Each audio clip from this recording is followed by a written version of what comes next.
Tennessee team that has lost by very small margins to very good basketball teams. So to go into their place in a little bit of a trap game situation, still win by 7, in a game that honestly, frankly, was not really in doubt.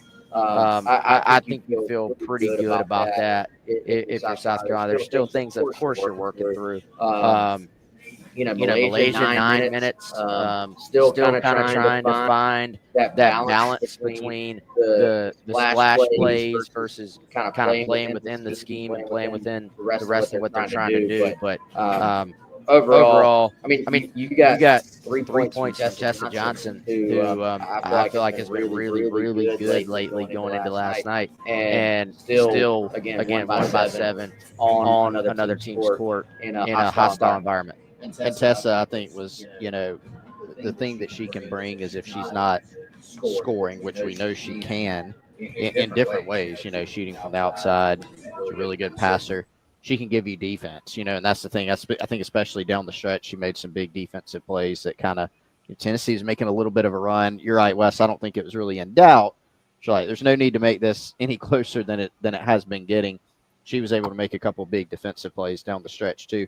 And guys, that's 55 consecutive SEC games that South Carolina's won. Yep. I mean, we say it after every win. Like, I don't think that should get lost. That's a absurd statistic. I think we've got our technical problems straightened out here. So Jack, as we bring you in, been talking about women's basketball last night, picking up another victory, staying undefeated in conference play. Got a little squirrely there at the end as Tennessee did mount a little bit of a comeback, but too little too late as Don State's crew does what they always do and hold down a really good and high potent offense like the Volunteers to one of their season lows. Yeah, look, this is a really tough Tennessee team that South Carolina played yesterday, and it's another ranked opponent too. Like, this ends a 5-game stretch of where you played really tough competition. I mean, you played Texas, Bama, Oklahoma, LSU, and Tennessee, and now you get a little bit of a break until Sunday, which is most deserved, honestly, because all these teams have been ranked, and it's been really tough competition. Like, South Carolina makes it look easier because they're just such a good squad, and they can beat you in so many different ways, hence why they're able to win by, large enough margins, even though last night and the LSU game got a little bit close.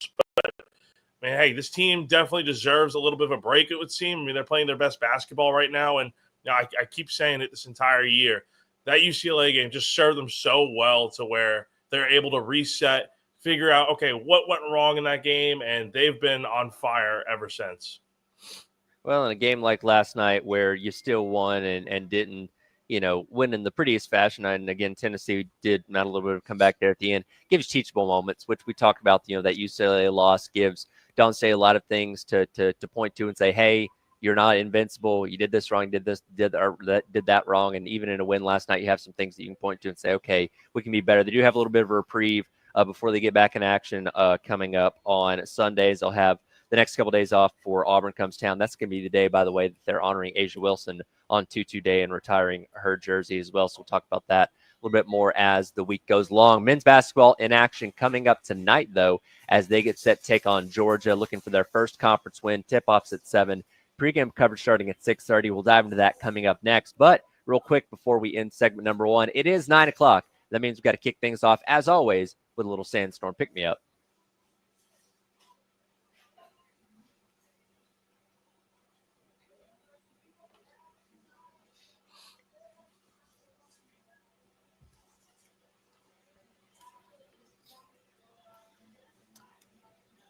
It is time for your 9 a.m. Sandstorm Pick-Me-Up, brought to you by South Carolina's largest injury law firm, George Sink Injury Lawyers. If you've been hurt in the car or at work, call George Sink now at 803 all 9s. Again, we are broadcasting live at Firehouse Subs on Forest Drive out here in Forest Acres. Store opens up at 10 o'clock. Come by and see us. Enjoy a delicious Firehouse Subs.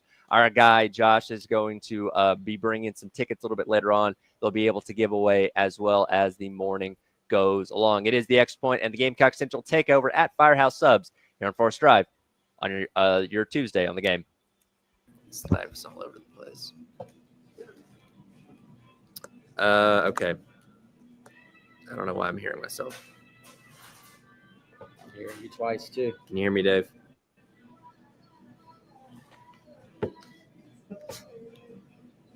Okay, I'm not hearing the station.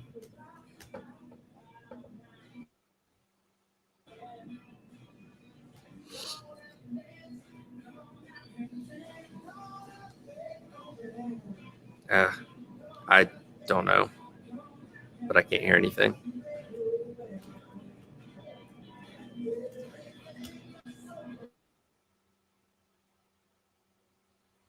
Hey, Tyler Head here once again telling you about our friends over at Canty Foundation Specialist. Talk about them all the time, but I'll remind you once again, if you start to notice some odd things around your home, you could have some serious foundation problems. Those things include cracks in your exterior brick, cracks in walls or above windows and door frames, doors or windows that might be sticking, uneven or bouncy floors, or cracks over your garage door. Any of these problems going on around your home could be a serious foundation issue. That's where our friends at Canty Foundation Specialist come in. Go online to schedule an appointment today at cantycanfix.com. They'll send a professional out to your home to evaluate what's going on with your foundation and get it fixed right so you and your family can live comfortably going forward. Again, go online to schedule an appointment today at cantycanfix.com for our friends at Canty Foundation Specialist.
Welcome back in. It is the Extra Point and Gamecock Central Takeover. Tyler West, Chris, we're live out at Firehouse Subs on Forest Drive here on your Tuesday. Again, store opens up in about 40 minutes. Come by and see us, get a delicious Firehouse Subs, and hang out with us here today. Again, going up until noon. Talking about women's basketball in that last segment, of course, big win last night, ending the 5-game run of playing ranked opponents and beating all 5 of those in conference play for Don State's Crews. They get a few days off before taking on Auburn coming up on Sunday. The men's team in action coming up tonight. Still looking for that first conference victory. And Jack, I know you're going to be on the road going to Athens for that 7 o'clock tip here coming up in a little bit. And as talked about, I mean, I don't know what you're still playing for at this point, but getting the monkey off your back and finally getting a conference win, if nothing else, at least can make you feel a little bit better, right? Yeah, I mean, look, you got to get the monkey off your back at some point. That's literally, I think, what about it comes down to. Look, is there mathematically still a chance you can get to the tournament? Yes. I mean, you could go on a run down here on the stretch and, you know, pull off a bunch of wins and stuff, but that's easier said than done. And also, I think the focus just needs to be on getting one win right now. The good news for Carolina is I think Georgia's very beatable. They've lost 4 straight. They've been kept in check by a lot of their opponents. They're only averaging about 62 points per game during this little skid they've been on. So with how good South Carolina's defense has played at times, I mean, they played very well, all things considered, against Mississippi State. It's just your offense wasn't able to shoot well enough consistently. So if you're able to kind of figure out your offense a little bit more, get a little bit more consistent with your shots, and you play well as you have defensively, I think you can make this a game and potentially come out of here with a victory. You know, I think this is a team that sometimes you look at teams that are struggling and you're going, they're not playing hard. They look like they've checked out. This is not that team. This team did have, as we've documented, at the beginning of conference play, they had some very tough losses where, you looked at the margin of victory and it wasn't pretty, and then it happened against Oklahoma, who was 0-4 in the SEC at the time on the road. But this is a team that also, you watch a bunch of their games, yes, all losses, but close. And that does not count. You look, the record is what it is at some point. And if you're looking at trying to go play in the postseason, certainly that looks like a very, very uphill climb. All right. But this is a team, again, they have not checked out. This is a team that I think is still playing very hard. They're close. One win isn't going to get it done in terms of accomplishing a goal of postseason play, but could it spark a little run? Maybe. And this is, a rarity, but since they're playing Georgia, I always think about this. Tyler, you'll remember this. Then the Dennis Felton era of Georgia basketball was not very successful overall at all. I think minus that one tournament one winning season, right? Yeah. But they went 4-12 in the 2007-8 season and went on a run in the SEC tournament. Yep. And my point is, if you asked the question at the beginning, or you made the statement of kind of what are you playing for? Well, I think this is a prideful group. They're still playing very hard. They've played an incredibly difficult schedule and will continue to do that. But this is a team that I think has the goods to go make a little SEC tournament run. I don't think it's out of the question. And what can spark you to that?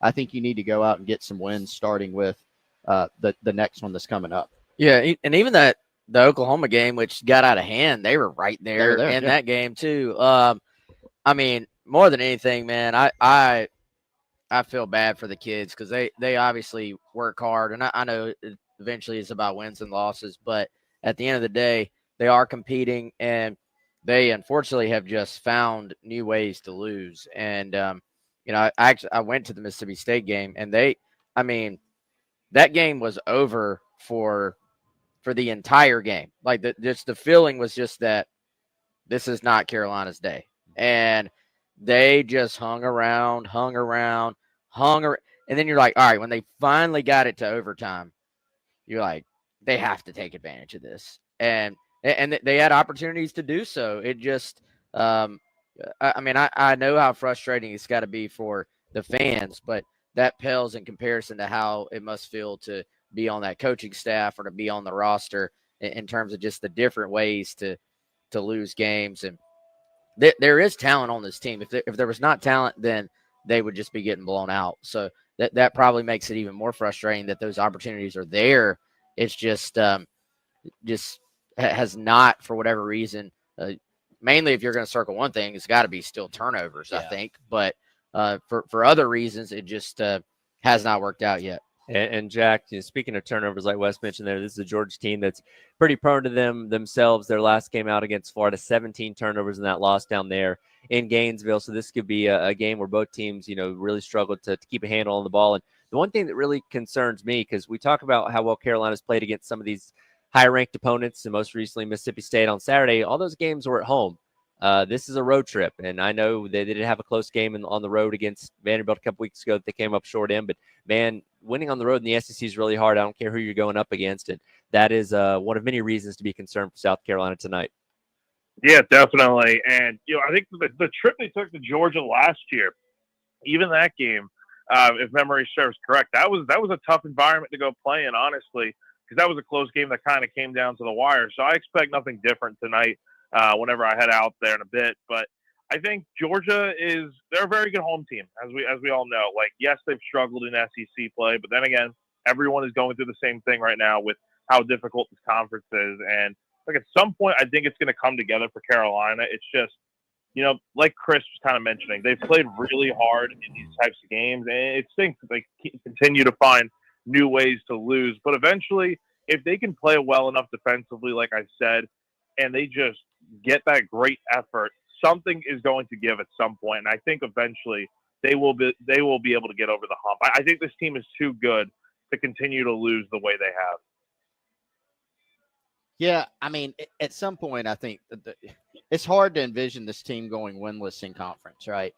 At some point. Somebody. Well, one of these games, at least, probably more than one of these games is going to go the other way where, I mean, I really agree with how you put it, Wes. It does seem like they've invented new ways to lose, but really, I think what it comes down to is the turnovers, right? And sometimes that's just throughout the game where it builds to where you've built up a cushion throughout the game. But then the Florida game's a great example. You build a cushion. You look like, not that you've got the game won, but you're like, man, we built up a cushion here. Like, if we can just kind of hold serve, then you go turn the ball over a couple straight times and give up easy baskets as a result of those turnovers. And you kind of shrink, your margin for error there. Sometimes it's just been, it looks like you've either got an opportunity to win at the end of the game or an opportunity to hold on. And again, the turnovers. Like Mississippi State, it looked like there were a couple times down the stretch of that game. It's just like you made the one play that you couldn't make, turning the ball over, dribbling into traffic. Can you eliminate those things? At this point, it has been a trend. So I don't know if you can reverse it, but you have to get a win. Yeah, and I thought Jamari Thomas definitely sparked this team against Mississippi State. Without him in that game, I think it might have gotten out of hand. And I think, speaking of just kind of inventing ways at this point, the play at the end of overtime, Carolina's down 3, CMB's at the line, misses the first, which I think was supposed to be a make, obviously, but then they try to miss the second one on purpose, which I've seen teams try this 100 times, and the chances of success are pretty dadgum low. But you have to try it, right? Success of missing it. No, of it working out completely. Oh yeah, I got you. Like typically most of the time or half the time they accidentally make the thing. Yeah. The other times the opponent gets the rebound, obviously. South Carolina has the play work to perfection. They literally get the rebound, they get the kick out to their best 3-point shooter, and it goes off his hands into the crowd. Essentially game over. But that to me was just a microcosm in that it wasn't that just, you accidentally made the shot or your opponent got the rebound. You did the hard part right. You got the exact look you wanted and then didn't get the shot up because I didn't see the replay. I don't know if the pass was hotter than he expected or if he just missed it. But either way, the hard part was done. I would like to see if the shot would have gone in, like it was just, but that to me was a microcosm of everything that's happened in SEC play this year. Yeah, it's frustrating to watch. And again, another opportunity to try and get back on track with the win against Georgia team that's scuffling a little bit here over these past couple of games themselves. That game coming up tonight at 7 o'clock here on the Game Period, coverage starting at 6:30. Wanted to remind you as well, coming up today on the post-game show, South Carolina's new athletic director, Jeremiah Donati, will be joining Jay and Elijah coming up at 4 o'clock. Talk a little bit about, obviously, the contract extensions for Dawn Staley and Coach Beamer, as well as everything else going on with South Carolina athletics. Don't miss that coming up today at 4 o'clock on the post-game show. We're broadcasting live here at Firehouse Subs on Forest Drive going up until noon. Diving a little bit of Gamecock baseball coming up next. Jack's been out at the scrimmages the past couple of days. Another one coming up later on this afternoon. We'll get his thoughts ahead of opening day just a little over 2 weeks from now. It is the Extra Point and Gamecock Central takeover at Firehouse Subs on Forest Drive on your Tuesday here on the game.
Welcome back in. It is the Extra Point in the Gamecock Central Takeover. We're live out at Firehouse Subs here on Forest Drive, going up until noon. Tyler West and Chris. Combined CS store opens up in about 25 minutes or so. Come get a delicious Firehouse Subs. And again, we'll have some tickets to give away a little bit later on, some men's basketball tickets and some baseball tickets as we transition into our segment of Who Did the Heavy Lifting, brought to you by our friends over at TEC Equipment Rental. Jack, you've been out there at Founders Park these past couple days for a lot of scrimmages.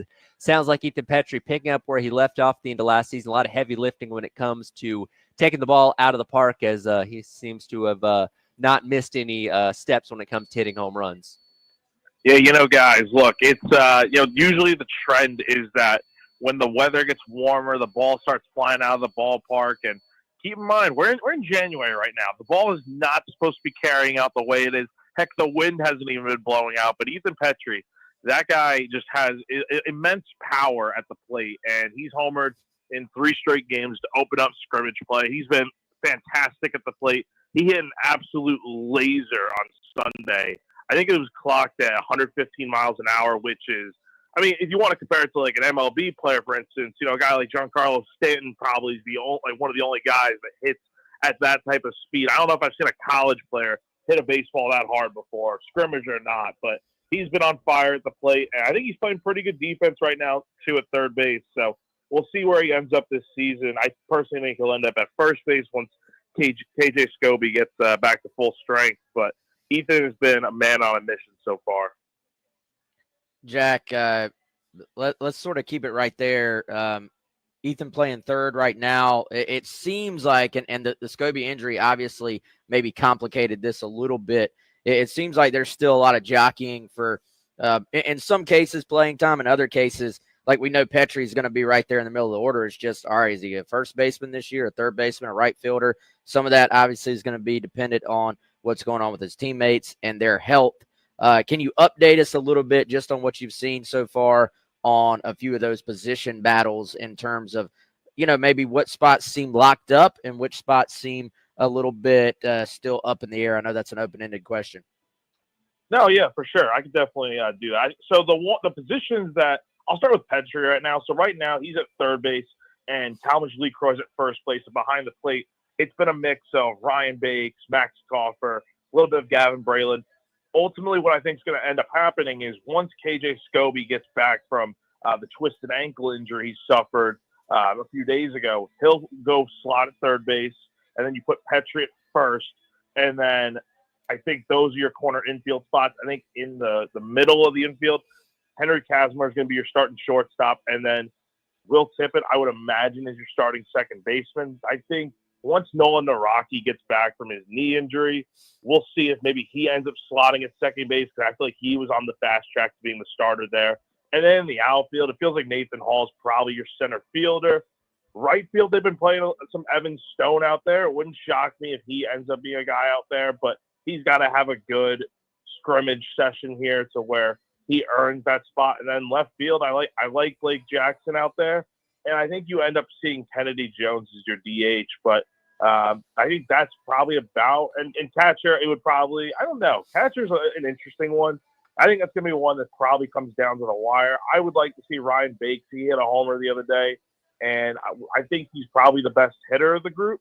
It just comes down to whether or not Paul Maneri is going to want a better defensive catcher, a better offensive catcher, or a guy who maybe could do a little bit of both. But the ones that definitely feel locked down are probably for sure Petrie wherever he plays, and Kazmar for sure. And then we'll see about the rest of the positions. Jack, let's talk a little bit more about Kazmar, because I think that's a guy that Gamecock fans are going to quickly, once they see him play, quickly kind of fall in love with. Maneri told a great story at a Gamecock club meeting I was at, and he basically said he went through, and while all the other coaches were out doing their recruiting and evaluations, he was sitting in the home office kind of going through different guys, and he came across this kid, and he watched literally like every rep from him this past season, defensively, every AB, and he basically fell in love with him and called Monty Lee and said, hey, that's our shortstop, go get him. And so when a guy like Maneri with his experience has that as his evaluation, my ears kind of perk up a little bit. So, what have you seen from this guy so far? What type of skill set can you expect for fans to see from him in a couple of weeks when we open this thing up? Man, I'm excited about him. I think he's going to be exactly what this team needs at shortstop. Like, if you want to talk about something that South Carolina fans and I think people just in general that watch this team, I don't want to say complain about, but want to see more of is less home run or strikeout and more contact, put the ball in play, small ball, if you will, right?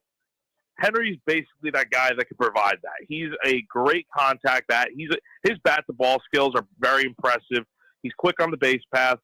The one knock against him, if you will, maybe in the past has probably been his defense. He made 12 errors at Ohio State last year, but from what I've seen, I think he only made maybe one error over the weekend when I was out there. But then again, it was just a ball that got stuck in his glove, and it took a little bit more time to fire to first. So look, I think his defense, if you shore that up a little bit, I think he's going to be fine. An interesting comparison that Paul made is to Josh Smith on the Texas Rangers. And he's a guy that, hit 258 last year, 13 homers, 62 RBIs. But he had 135 hits and 523 at bats. And he's a guy that gets on base at a decent clip. So I think that's an interesting comparison because I feel like Henry could definitely be like that. Maybe a little bit better, especially at the college level, because he's a guy that has hit well over 300 when he was at Ohio State. And I definitely see him probably being the two-hole hitter, maybe even the leadoff guy on this team moving forward. Jack, let's talk a little pitching, kind of turn the page to that. Seems like Paul Mainieri has been pretty high on Eli Jersenbeck. How do you, as of right now, still early, but how do you see this rotation shaping up? And then maybe who are a couple of other guys to keep an eye on from this pitching staff? Yeah, so it would seem the front runners for the rotation right now are Jersenbeck, Jake McCoy, and Dylan Eskew. Now, I was not at Saturday's scrimmage when Dylan pitched, but it did seem like, from what I read from Peyton Butt's story on Gamecock Central, it seemed like he did pretty well. And the interesting thing with Dylan is, he's a guy that had a 3-pitch mix last season, and he added the cutter to his repertoire. So now he's a 5-pitch guy. That's something he worked on a bit with Terry Rooney from talking to those guys on Friday about that. But I like what those guys all bring. I think that ultimately would be what the rotation looks like. And then keep an eye on Matthew Becker. He's a guy that, as we all know by this point, has been around for quite some time. He's pitched in various roles. He got off to a great start in his college career with that great start against Texas and then going up against Tennessee, two mighty teams back in 2022. And then he's kind of bounced around a little bit. I think he's a little bit of your Swiss Army knife in terms of he can go later in games, maybe even close out. So he's a guy that I would definitely be interested to see what his role ends up being. And then there's a bunch of other guys I think that could end up being valuable for this team. But those are the main ones that stand out. And the one thing I will say is, over the weekend, everyone seemed to struggle a little bit on the mound. And that's going to happen because it's the first outing of the preseason. So, as we get closer to opening day, you only have 3 weeks for pitchers to really get ramped up. I expect guys like Jersenbeck, McCoy, maybe guys that missed their zone a little bit, they'll be right on track to be ready to go for opening day. Opening day just a little over 2 weeks away to take on Sacred Heart on Valentine's Day weekend. And then, of course, the conference slate not too far off in the future of that, and seeing if Paul Mainieri can get this team back to Omaha for the first time in over a decade. We'll talk plenty more about Gamecock baseball as opening day draws near. We'll come back and wrap up hour number one.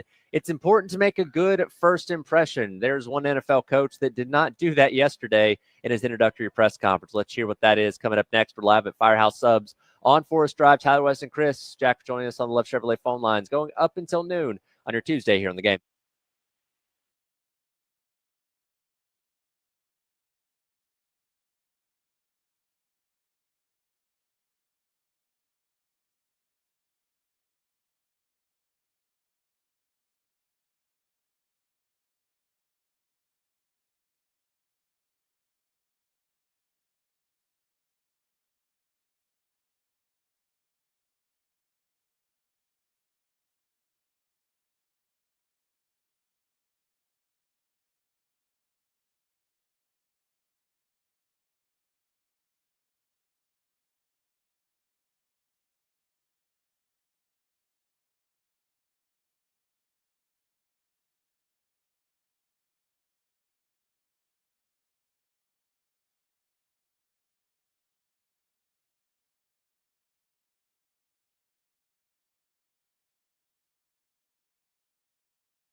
Welcome back in. Next point, Gamecock Central Takeover. We are live at Firehouse Subs here on Forest Drive, going until noon. Store, again, opens up here in a couple minutes. Come by and see us, get a sub. Some dicks to give away a little bit later on as well. And always appreciate our guy, Larry Chandler, for allowing us to be out another one of his Firehouse Subs locations. All right, let's wrap up hour number one. It's always important to make a good first impression. I don't know if Liam Cohen did that yesterday in his introductory presser for the Jacksonville Jaguars. There's a certain phrase that people in Jacksonville like to say that, means a lot to them in reference to the county name of Duval County down there in Jacksonville, Florida. And Liam Are Cohen, you going to do it for us? I'm not going to do it, but I'm going to allow Liam Cohen to give you his rendition of it. Cut number 11 here, Dave. This is Liam Cohen at the end of his press conference yesterday, giving what he thought was a good edition of Duval. Duval. I'm not from Jacksonville, but I know that's not how you say it. Jack, he put the stress on the A instead of the U. And again, for a guy, and this whole hiring process for him was already very complicated and messy with the hiring or the firing of Trent Baalke and him not wanting the job and then wanting the job. And it's getting off on a really rocky start, it seems like. Within a year or two, written all over it. Look, the Jags are a mess in general. I don't think they've even hired a GM to this point yet, which is kind of crazy to think about, especially with all the draft stuff. I mean, right around the corner. Honestly, like it'll be here. I mean, the Senior Bowl, the recent Senior Bowl, is coming up here this weekend. So I mean, like you got to get on it pretty soon. But yeah, I mean, look, the hire was kind of a mess to begin with because the whole how it went down and stuff, and maybe that's a lot more of Liam Cohen's fault. But honestly, I don't know. I think I like what he did with the Bucs last year with their offense and stuff. Or I should say this past season. But then again, that's a much different offense compared to what the pieces the Jags have returning with.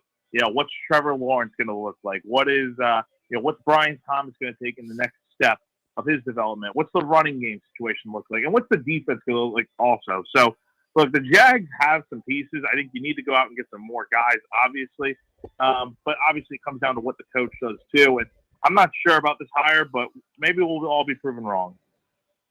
Yeah, and I mean, guys, I couldn't care less about the press conference, honestly. Like, you either can coach or you can't. Like, this is a great there's only one game left. There's no NFL games this week. It's a great Twitter talking point. But Sure. At the end of the day, he can either coach or he can't. And I'm not saying he can. Like, I'm not sitting here saying this is the best hire in the world. But how he says Duval has no bearing whatsoever. How many guys have we seen absolutely destroy the opening press conference in a good way, and then they can't coach their way out of a wet paper bag? So I think for them, it's about now. Cohen, if you really want to get into what matters, his career as a coach, it's a weird track too, guys. I mean, does not really stay places very long, but he has a habit of going back to places he was at before. I mean, he was at the Rams, then Kentucky, then the Rams, then Kentucky, then Tampa Bay last year.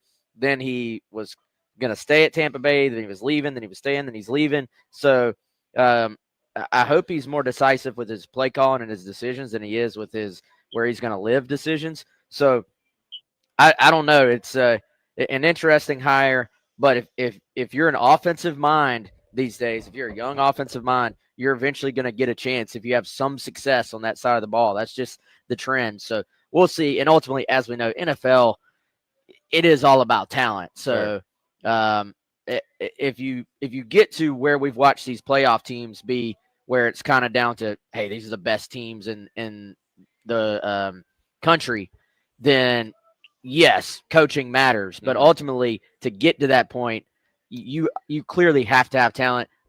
There's a reason why there was a coaching change here in the first place. We'll see if they can put talent around him. And obviously, if you don't even know who the GM is going to be, it's hard to really make any predictions about what this may turn out to be. Yeah, and Jack obviously is going to get the opportunity to get paired up with Trevor Lawrence down there, who again did have the injuries that derailed him, this season, but obviously still has a very high upside. And we saw Doug Peterson get him to a certain level, and the thinking is that Liam Cohen's going to be able to elevate him even farther and potentially get them back in the mix for what's a lower end division outside of Houston, obviously.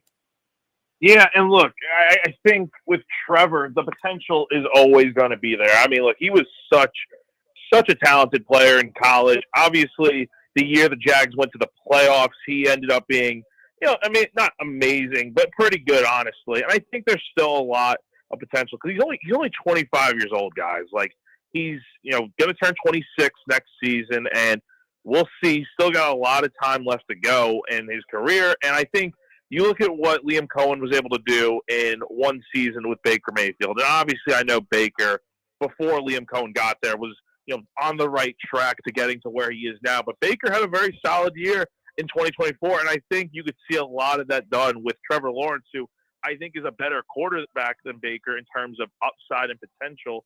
But again, he did have a rough year. And I just wonder, can he stay healthy is the big thing, because that's kind of been what kind of derailed his season, to be honest. Are we giving Liam Cohen credit for what Dave Canales did with Baker?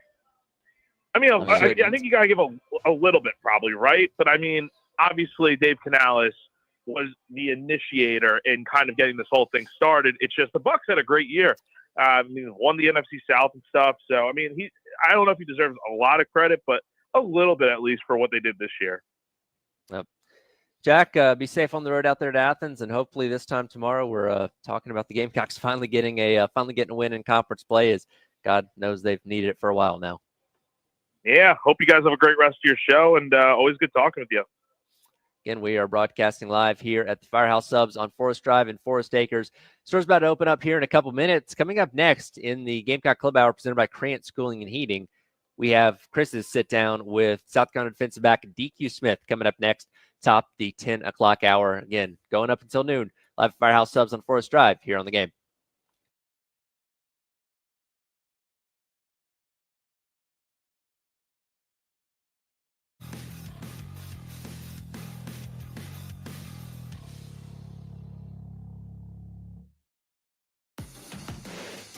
.1075 The Game, broadcasting live from the Herndon Chevrolet Studios. Take up to $20K off new Silverados. Stop by or shop online today and see why Herndon Chevrolet makes you smile. Together, let's drive. What's going on, guys? Are you tired of the freezing cold and ready for the Columbia heat to be back? It's well on its way, but still, we've got a long way to go until we get there. That's why you should go to AAA. Here's some great news. You can buy a new unit today, and there's no payments or interest for 12 months. In addition to that, you've got pricing transparency with no hidden charges or fees, $1,500 buyback instant rebate. There's also 15 years parts and labor transferable warranty, 0% interest for qualified buyers, and also guaranteed financing. So you can call AAA like I did at 803-677-1500. Again, that's 803-677-1500. Tell them that you heard about them on 107.5 The Game.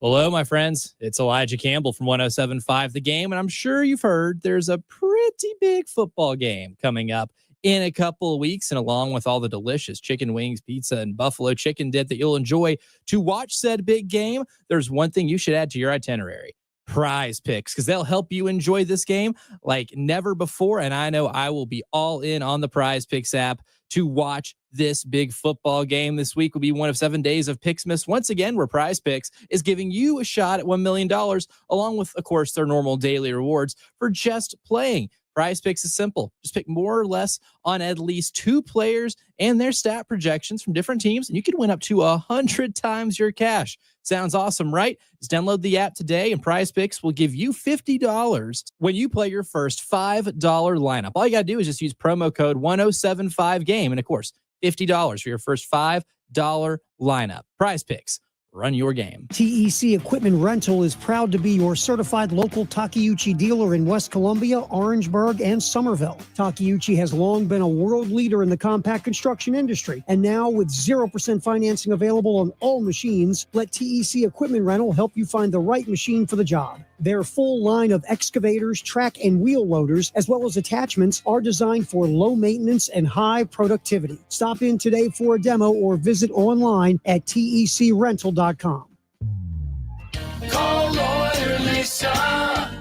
Experience the difference with Lawyer Lisa. Hi, this is Lisa Hostetler Brown. If you or a loved one are over 65 and haven't completed a long-term care planning consultation, now is the time. Did you know that if you aren't able to afford the high cost of skilled care, your assets can be rapidly depleted to only $2,000 unless you plan 5 years in advance? Visit lawyerlisa.com to see how we can help. 7511 St. Andrews Road, Irmo, South Carolina. I had the worst dream last night. You were in a car crash and the kids and I were on our own. We had to move out of the house because I couldn't afford it anymore. That's awful, hon. My brother was saying he got life insurance from Ethos. With Ethos, it only took 10 minutes, and he got $2 million in coverage for around $2 a day. It's all online, no medical exam. He just answered a few health questions right from his house. Ethos, here we come. Visit getethos.com. That's getethos.com. Sample rate is a 10-year term life policy for 35-year-old healthy, non-smoking male. Billed monthly. O'Hara's Public House is the sweet deal of the week. Get a $50 gift certificate for just $25. Log on to 1075thegame.com beginning this Friday at 9 a.m. to get your $50 gift certificate to O'Hara's for just $25.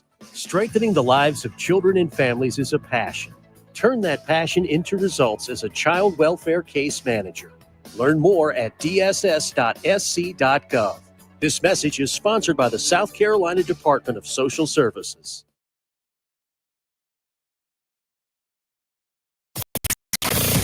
WNKT-FM, Eastover, Columbia, your home of the Gamecocks. 107.5 The Game, a Cumulus media station.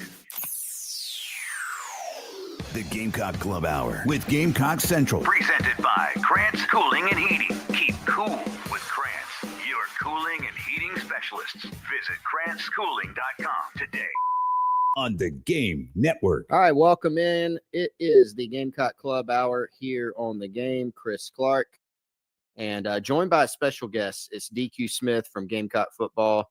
DQ, jump right into it, man. Thanks so much for taking time out of your schedule to join me today. Absolutely. Thank you for having me. It's a pleasure. Yeah, I know you've been on the program before, so you are a veteran, not only of the Gamecock football team, but of radio. You've been on with us previously, so wanted to run it back.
kind of just flipped a switch, said kind of enough is enough. And from there, it was that 6-game win streak. Like, do you remember that moment and some of those talks and what they were like?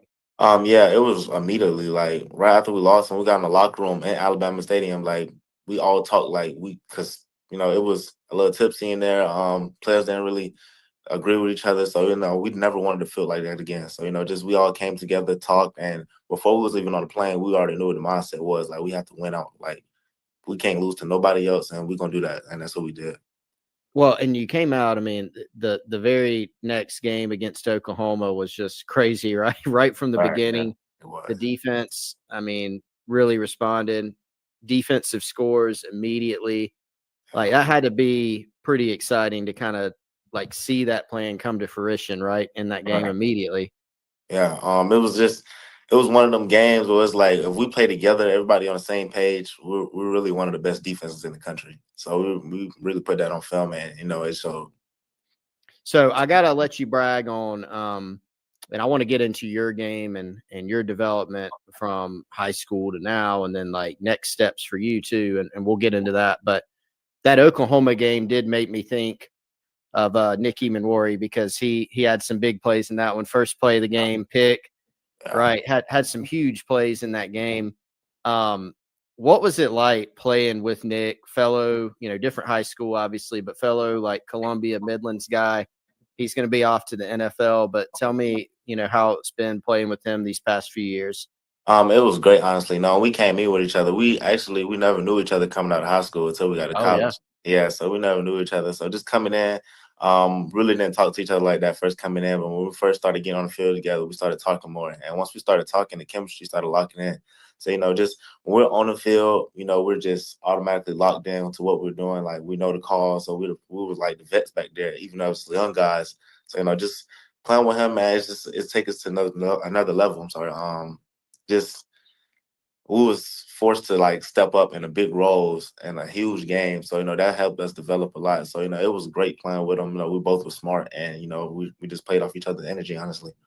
It was pretty wild. Like we use this as an example often. You and Nick both came in, like you said, same class and, came in and contributed and started like in year one.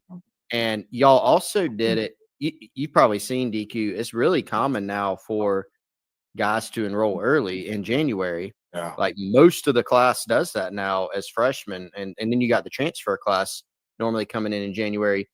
You guys were summer enrollees, but you were still able to come in and make such a quick impact. Like obviously y'all deserve a lot of credit for that, but how were y'all able to get in and get that done so quickly to where you were ready to play year one?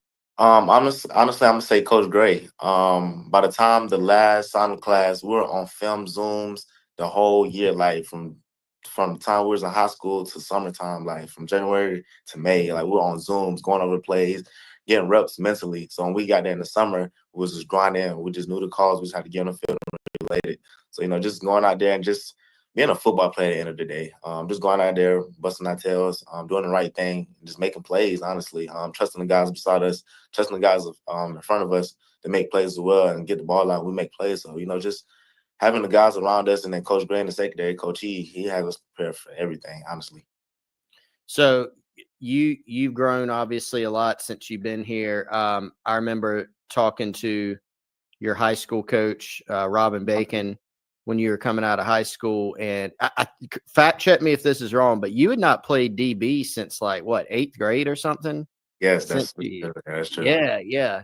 And then you're coming in the SEC, having not played that at high school like at all, basically, and come in and start. So where do you feel like you've grown the most in these past few years? And then like, what's the next steps for you? What do you really want to hone in on this offseason to take that next, not final step, but that next step in your development? Honestly, I've grown more and being more vocal. In high school, you didn't really have to be that vocal because we were kind of like better than everybody. But now in the secondary, like in the SEC, it's like, okay, now we have to talk more. We have to be on the same page because if not, it's the SEC. Like it's hard to win games, so you have to be on your page, like be on the same page every single play. So that's why I think I took the next step. For me, personally, taking the next step, I would just say chemistry, honestly. Like that was the main key for last year. Like if we all on the same page, we all know each other, we can take it to the top. But just trying to knowing I'm the vet in the room now, playing the most snaps or whatever. Just coming out there trying to get everybody on the same page, get to know everybody else, even outside of my room as well. Just knowing everybody on the defense, even offensive side as well. Specialists count too. Becoming closer with the coaches, so that's the next step for me as well. Yeah. So do you feel like, I mean, how much of that leadership role have you taken on in the past, like last season, compared to what you think you're going to be doing this year? Just as far as like being a leader in workouts, being vocal on the field, because y'all are, like you said, y'all are losing some veteran guys. You're one of, I guess, the so-called old heads in there now. Yeah. So like how much more do you think you're taking on from a leadership role? Last year, honestly, we had veterans, linebackers, edge, D tackles, me and Nick as well in the back secondary. So, this year it's going to be a little different role because, you have to be a leader on the field and off the field for the younger guys. Show them the way, how to do things. And, it's not many vets on the team this year. So I really have to step up in a bigger role and just show even like, just not even the secondary, like just overall, like recruits we brought in and newcomers, like just how to do it and how to be a pro with it as well. All right, we're going to hit on some of those newcomers. I want to get your take on some of those guys, how they've been looking so far, plus a lot more about Gamecock football with DQ Smith.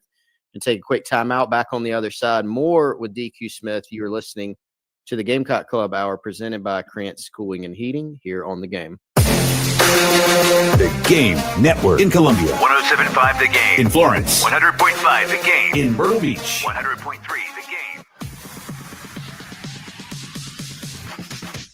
Game. We all love streaking. I mean, streaming. Until we have to pay for it. But not when you stream The Game. And how much does it cost? It's free. Just go to iTunes or Google Play and download the 107.5 The Game app and stream for no charge and listen for no charge. 107.5 The Game, broadcasting live from the Herndon Chevrolet Studios. Take up to $20K off new Silverados. Stop by or shop online today and see why Herndon Chevrolet makes you smile. Together, let's drive. If you are looking for a local and reliable HVAC service provider, let me recommend our friends over at Krantz Cooling and Heating. As always, the presenting sponsor of the program that you're listening to right now, the Gamecock Club Hour, KrantzCooling.com. That's Krantz Cooling, 2Ks, KRANTZ Cooling.com, or you can give them a call, 803-672-3224.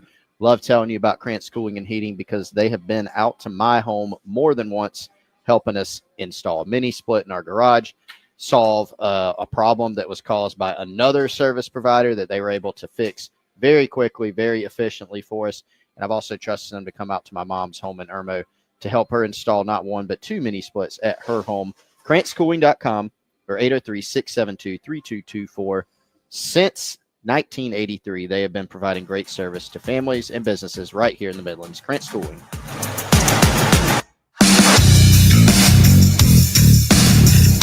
Powered by Integrated Media, The Game TV. Sponsored by Shepherd's Glass, a true reflection of quality.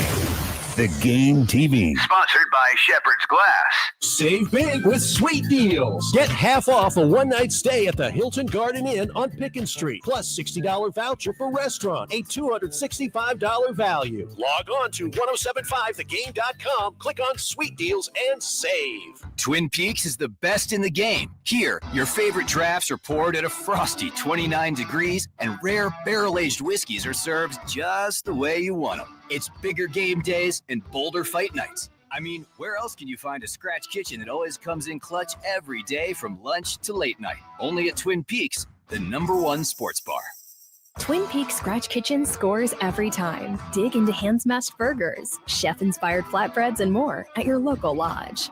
TEC Equipment Rental is proud to be your certified local Takeuchi dealer in West Columbia, Orangeburg, and Somerville. Takeuchi has long been a world leader in the compact construction industry, and now with 0% financing available on all machines, let TEC Equipment Rental help you find the right machine for the job. Their full line of excavators, track and wheel loaders, as well as attachments, are designed for low maintenance and high productivity. Stop in today for a demo or visit online at tecrental.com. Get ready to smile because Herndon Chevrolet, your hometown Chevy dealer, is offering an amazing deal right now. Get up to $20,000 off new Silverados. Yes, you heard that right. Up to $20,000 off. Don't wait. Head over to HerndonChevy.com today and drive home in the truck of your dreams. Chevy, together let's drive. Herndon Chevrolet, Herndon makes you wanna smile. Call 803-510-5447 for complete details. Texting privacy policy and terms and conditions posted at textplan.us. Texting enrolls for recurring automated text marketing messages. Message and data rates may apply or play stop to opt out. Your garage door could be a ticking time bomb.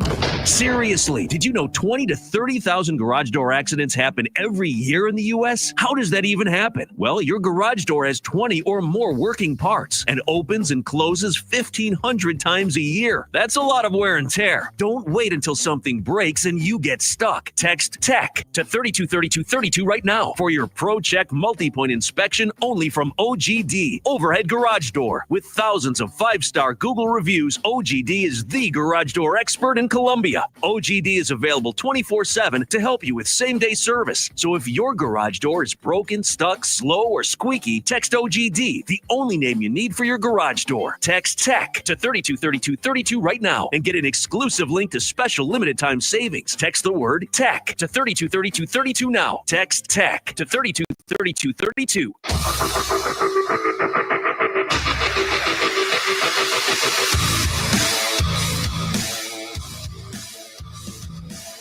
The Gamecock Club Hour with Gamecock Central. Presented by Grant's Cooling and Heating. On the Game Network. All right, welcome back in. It is the Gamecock Club Hour presented by Krantz Cooling and Heating, KrantzCooling.com. Chris Clark hanging out with DQ Smith from Gamecock Football. Hard to believe, DQ, already going into your senior year here at Carolina, which is crazy. And we were talking last segment about how you're going to be, looked up to by some of these young guys that either, came in the program last year or coming into the program this year. Want to give you a chance to, don't give away any secrets or anything like that, obviously, but which of the new guys have been kind of sticking out to you so far this offseason and in workouts, or even some of the guys that you played with last year that were maybe young in 2024 also? Honestly, it's hard to pick, but all of the young guys actually are coming in and ready to work, working. Like it's one of the first times I've seen that from a freshman class or just a newcomer class in general. Like all of them are coming in to work, but some that are sticking out to me is maybe Brandon Brandon Cisse in the defensive back room. His intelligence, smartness, how he's catching on pretty fast to everything. And then I would say Judge Collier. Judge is taking a bigger role this year. So just how he's preparing himself for everything, how he's coming into the building, one of the first ones, and just working, man. So those two guys right there, I would say, well, Judge was here last year, but Brandon, the newcomer wise, yeah. So one thing I wanted to ask you about was nickel and safety. And again, don't give away any state secrets, but like in the scheme, you've played both. Right. Well, do you have one that you enjoy more between nickel and safety? Nickel, you get a little bit more free. You be a little bit more free around. You can do more at nickel. At safety, you kind of like the protector or whatever. So, I wouldn't have a favorite. It's both has their pros and cons to it. It's depending on what player you are, but I feel like both of them are fun to me, honestly. Yeah. You feel like you'll probably be at safety this year? No telling, because it's a big group of guys, so what I'm saying, we just got to fit the right pieces, so I could end up at nickel or safety. Free, strong, or safety. I mean nickel, so it's either one.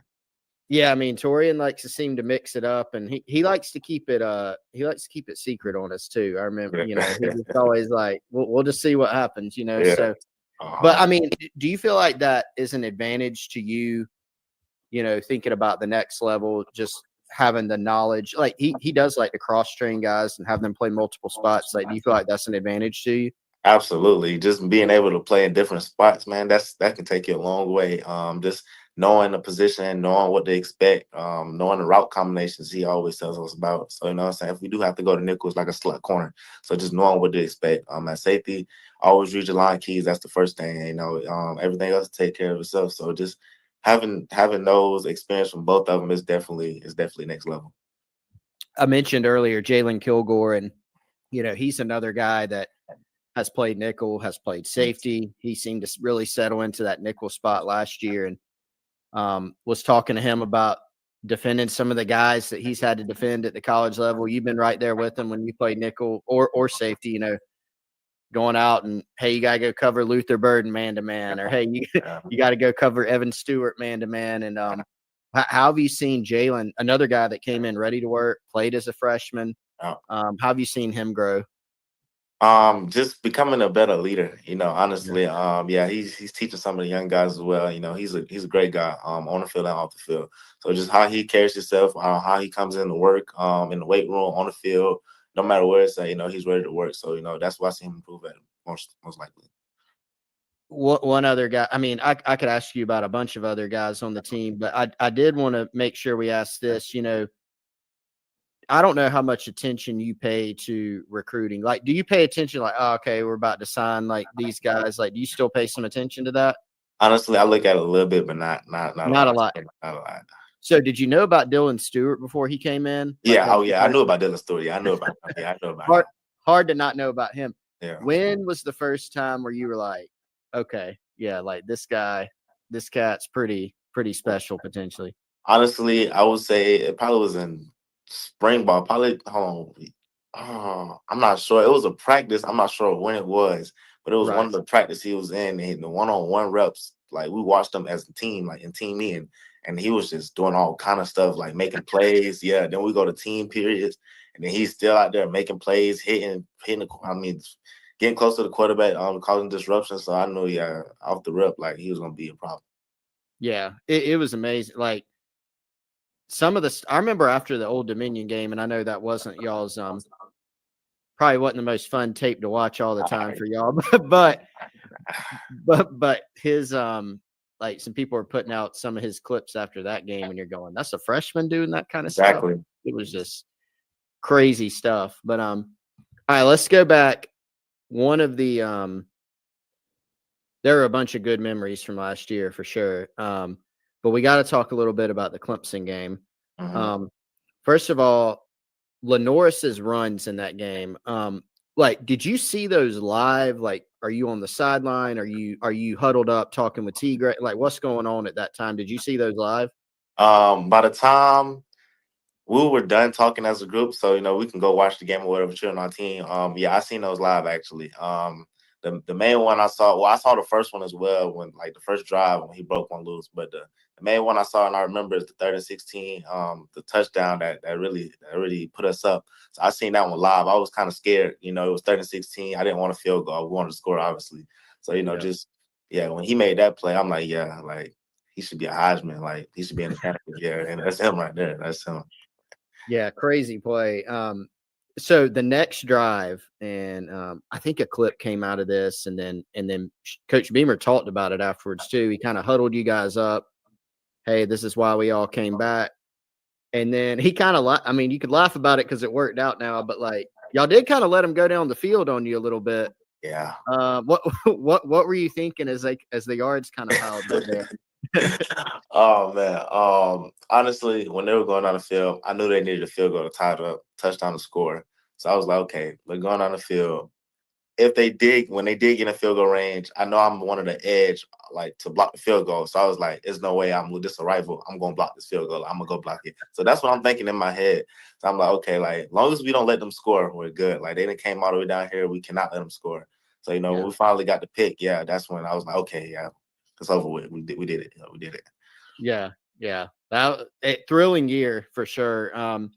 So all right, next year, this coming year, again, spring ball right around the corner.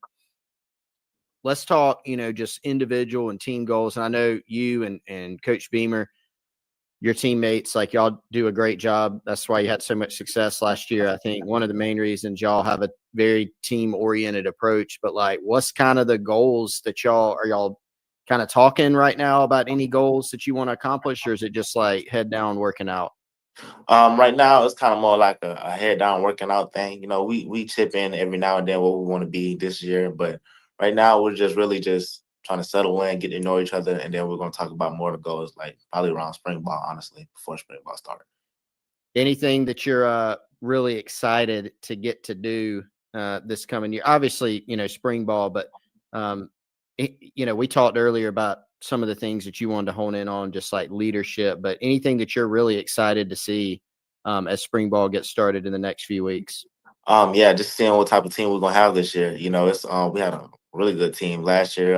We had a good team in 2022, and in 2023 we had a great team. We just didn't know how to put it together. So just seeing what kind of team we're gonna be this year. It's easy to tell. Seeing a lot of young guys step up as well, trying to see who they're gonna become. The young guys from last year, so it'll be sophomores this year. Seeing them step up to bigger roles and just seeing them grow, helping them grow, and become a better player overall for me as well. All right, DQ. Well, this has been fun, man. Again, I appreciate you taking your time out to chat with us today here on the Gamecock Club Hour, presented by Krantz Cooling and Heating. And hope everything goes well for you, man. Thanks a lot for taking some time to chat with us. Yes, sir. Thank you for having me. Thank you. From the Midlands to the PD to the beach. The Game Network. Here's what's coming up on the game. Today on the post-game show, new South Carolina AD Jeremiah Donati will join Jay and Elijah at 4 p.m. That's today on The Game. Your home of the Gamecocks. 107.5 The Game. We are out here at Firehouse Subs on Forest Drive. Come down Forest Drive. You cannot miss it. Store is now open. Got some food being made. Order has been placed for the crew out here on the game, and you can place your order too. You can come by the store. We'll be here till noon. They'll be open all afternoon, all evening. Come get lunch, come get dinner. Heck, come place a catering order. Or if you're not around, if you're in a different part of the Midlands, there's 15 in total convenient Firehouse Subs locations. So no matter where you are in the Midlands, there's a Firehouse Subs close to you. If you want to order in advance, avoid the wait, order online using the Rapid Rescue to Go. You can do that at firehousesubs.com, or my favorite way, the Firehouse Subs app. Earn yourself some rewards toward future purchases. Come check out the new French dip sandwich served with au jus, premium carved roast beef, 2 kinds of cheese, and the caramelized onions. Firehousesubs.com or the Firehouse Subs app. Massive insurance companies may want to keep you from getting what you deserve after a car wreck. Don't let them. I'm Michael Jeffcoat, and my team is right here in South Carolina to fight for you. For over 26 years, we've helped your neighbors recover millions. We know the law, the system, and what it takes to win around here. And remember, no recovery, no fee. That's my promise to you. Call 803-200-2000 for a free consultation. The Jeffcoat Firm. You deserve better, so call us. Responsible attorney Michael Jeffcoat, 1333 Main Street, Columbia. Life insurance. Why are you putting it off? Can't afford it? Too much hassle? Think you don't need it? There's lots of excuses for putting off life insurance. But if you weren't there, who would pay the mortgage and other bills? With Ethos, you could be covered in 10 minutes and boom, family protected.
And welcome back in. It is the X Point and Gamecock Central takeover of Firehouse Subs here on Forest Drive. Store is open.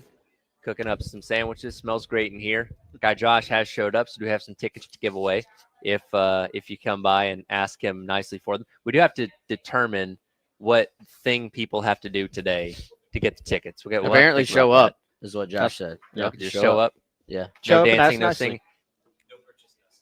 Should we make them successfully say Duval better than Liam Cohen did in the last hour? Well, it's not hard to do. Low bar to clear. Just put the emphasis on the U instead of the A. Yet you have not wanted to try it, Tyler. Do you want me to say it? I don't know. You don't seem confident in your ability. I can at least stress the right. You are a Georgia the right boy, letters. so I don't know. What was the word what was your word from a few months ago? Yeah. I forget that, the word. God, what was it? Just couldn't get it. My word? Yeah, you had a word that you I'm not making fun of you. You publicly said that you struggled with this word. It was not Illinois. That was one of them, but there was another one. Illinois is one that I've struggled with. There was another. Yeah, I know what you're talking about. I can't remember what it was. We got to. I'll have to dig back through the files and find You were that. able to say Chris Hatfield, freshman DB who will enroll this summer. You could say his town name because you're from Georgia. Yes. Ludowici. Ludowici. I still can't get it. I'll never get it. It's I know what you're talking about now. It's the town in South Carolina that. Oh, it was a town in South Carolina. Lancaster. Yes. Yeah. Lancaster. Thank you, Dave. That's it. Lancaster. No, he's got his own personal way of saying it. Lancaster. No. I can't get it.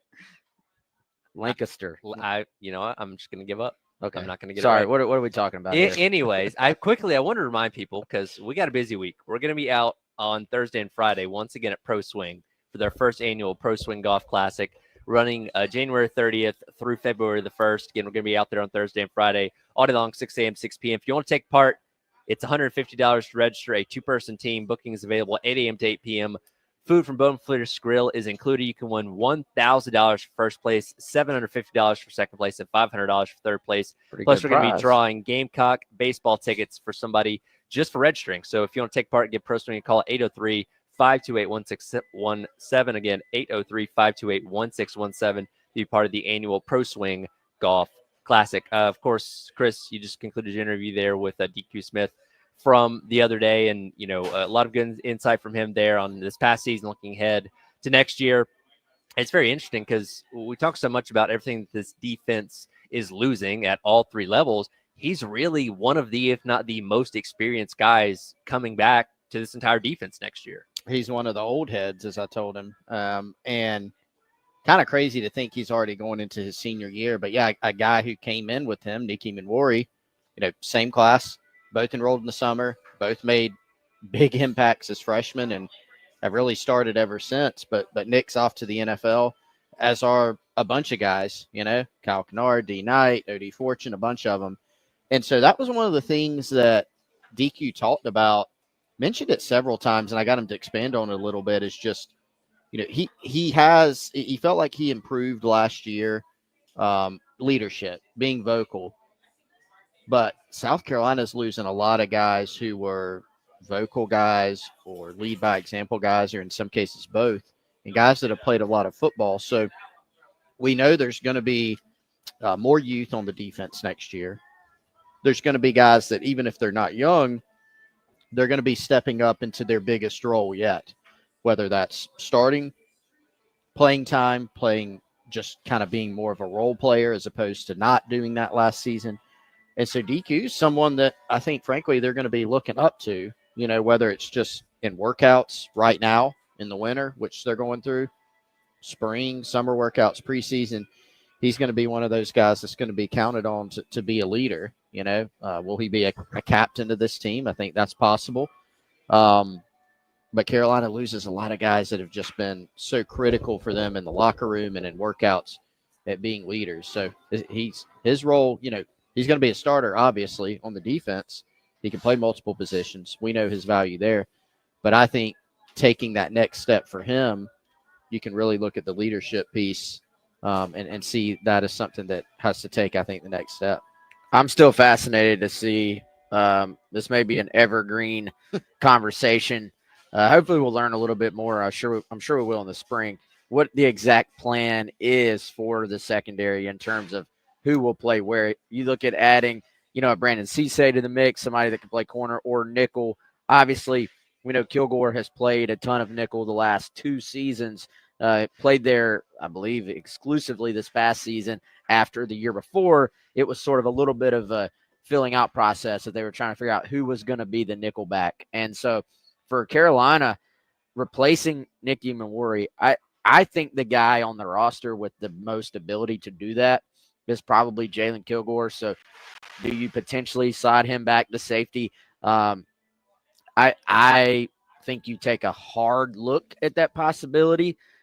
And then I really feel like between Jalewis Solomon, between Kelvin Hunter, 2 guys that are coming back that are young players, then you add in Cisse. You even have some other options of the guys that have mainly played corner at this point. I think you have plenty of guys that can play corner or nickel that would allow you to make that move. It's just a matter of, is that what the staff feels is the best move, or is this finally Peyton Williams' chance to start? Does a David Busey make a big step forward this offseason? We know he played, I would say, at least on special teams, more than most people maybe thought he would have going back to when South Carolina signed him. And he was actually, I believe, the lowest rated high school guy in that class, but came in and clearly showed he can help this football program. So I think that's I don't even say that's like a question where you look at, typically when you say question, you're saying this might be a concern. I don't really have huge concerns about the secondary. I more just have questions about exactly how they're going to choose to sort of play this thing out. Well, I was going to say, we know obviously the entire defense changing a lot from what it was this past year, but the secondary is one area that you probably feel the most comfortable about compared to the defensive front, compared to the linebacker, because there's so much turnover and so many unknowns with those two, particular areas. But when you have DQ Smith come back, you got Jalen Kilgore potentially sliding into that spot that Morley is behind. You've got Judge Collier on one side. You've got Brandon Cisse potential on the other. Like, you feel pretty good about the bodies you have in that room and the guys that have already proven themselves either here at South Carolina or elsewhere playing in the secondary. Yeah, I asked DQ for his pick for a guy who was going to take the next step next year, in his opinion. I left it open-ended. It could have been somebody on offense. It could have been, a D lineman, a linebacker, or secondary. But it kind of figures he would stay in his room. And so he picked Judge Collier. And he was like, look, Judge has played obviously a lot, but he feels like he's going to take that next step. And it's a natural place to look. Judge started games. Sometimes he platooned with Swain last year a little bit at the corner position, but with O.D. Fortune gone, it seems like every year Torian Gray just has the next guy ready to go, to where they'll lose a guy or two who's been really experienced, and then he's got some guys in the hopper that have played a role, and then they're ready to step up and take that next step. And so Collier, played as a freshman last year over some guys that, were more highly ranked, as you said, Wes, than him.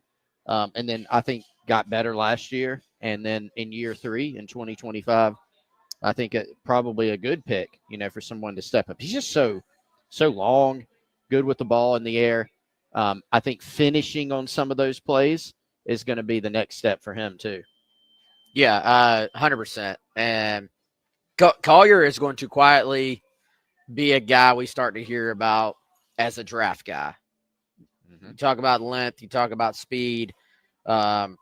Great kid, good worker from what I've heard. So it's funny how the word gets out on guys at different paces, I think, in terms of the what the draft people think. But he has the traits that NFL teams look for. So, we've talked about it. We're going to look back on that defense from this past season, and just about all the guys that were on the field are going to have a chance to be drafted or at least get some type of free agent opportunity in the NFL, which is obviously something that's pretty special.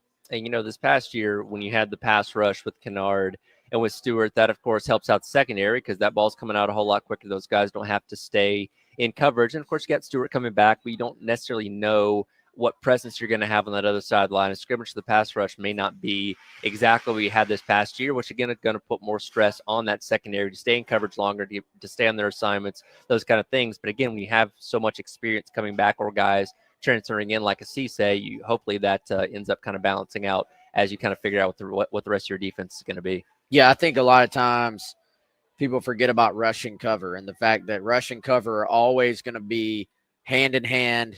If you're not rushing, you're not going to be able to cover. If you're not covering, you're not going to be able to rush the passer. It's just a fact. And I tend to think, if you go back, what is now 2 seasons ago, that a lot of what you would maybe call issues in the secondary, what people maybe credited as issues in the secondary, were very much more about there not being a pass rush. And so, I mean, how many times was there a situation where the ball was thrown down the field, somebody completes a pass, and you look and the pass rush was one step away from getting there? And so all those things go hand in hand. And this year you kind of saw what it looks like when you're able to have success on both ends of that. There were a few teams Carolina played that were able to still sort of take advantage of them in the passing game. LSU is maybe the one that comes to mind for me, and that was just, you look at what a fast release and quick processing from the quarterback can do for you. But for the most part, at the college level, if you get pressure on the quarterback as quickly as Carolina did this past year and have the athleticism they have in the secondary, then you kind of see the result. I do think with this secondary, again, I think it's probably going to be a strength of this defense, but how much did Nick Emenworry quietly clean up for this defense that went unnoticed for the last 3 years? I mean, this guy, from the moment he arrived, was all over the field, making tackles probably that are even a little bit outside the scope of what that particular play call was asking him to do. He covered so much ground, was so just tall, long arms, made a lot of plays on the ball, made a bunch of tackles, obviously. That part of it will not be easy to replace. Definitely so. And again, we'll have that conversation with DQ Smith up on our podcasting page here shortly if you missed any of that. Come back, wrap up hour number 2. The spring game, a little bit different this year. We'll dive into that coming up next as we're broadcasting live at Firehouse Subs on Forest Drive. Tyler West, Chris, going until noon on your Tuesday here on the game.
All right, guys, allow me to tell you about my friends over at Classic Roofing. That's classicroofingsc.com. Or give them a phone call, 803-590-7870. If you go over to that website, you can go ahead and click and set up a free estimate. You may be saying, what do I need a free estimate for? Well, you want the peace of mind to know that your roof is covered, obviously, is one of the most important parts of your home or business, and taking great care of it can be challenging, but Classic Roofing is going to help you every single step of the way. If you have them out at your home, they're going to do this free estimate. They're going to let you know how much life you have left on the roof. They're going to let you know if there are any problem areas, and then you're going to have the peace of mind to go ahead and start planning for any future purchases you might need to make for that roof. So again, hit up our friends at Classic Roofing today. That phone number, 803-590-7870. Or head on over to classicroofingsc.com, your spot for roof repair here in the Midlands area.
And welcome back in. It is the Gamecock Central Takeover. We are live out at Firehouse Subs here on Forest Drive. Tyler, West, and Chris going up until noon. Store is open.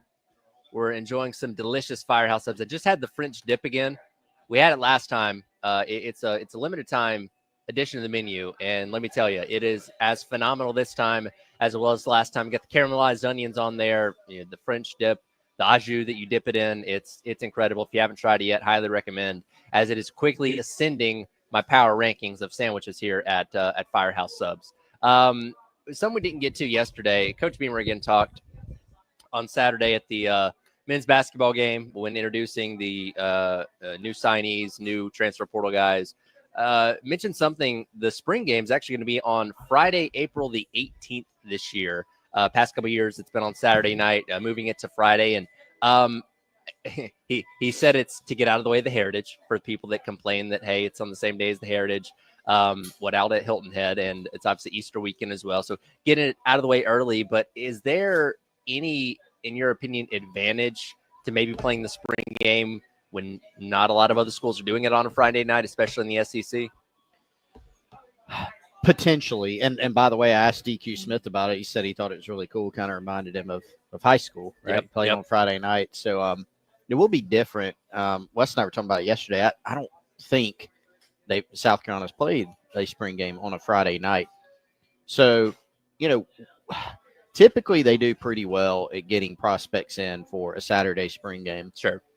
I don't want to say it'll be better or worse, really. I think it could it could be better. Maybe it helps. Maybe it gives you a little bit of a different vibe and atmosphere.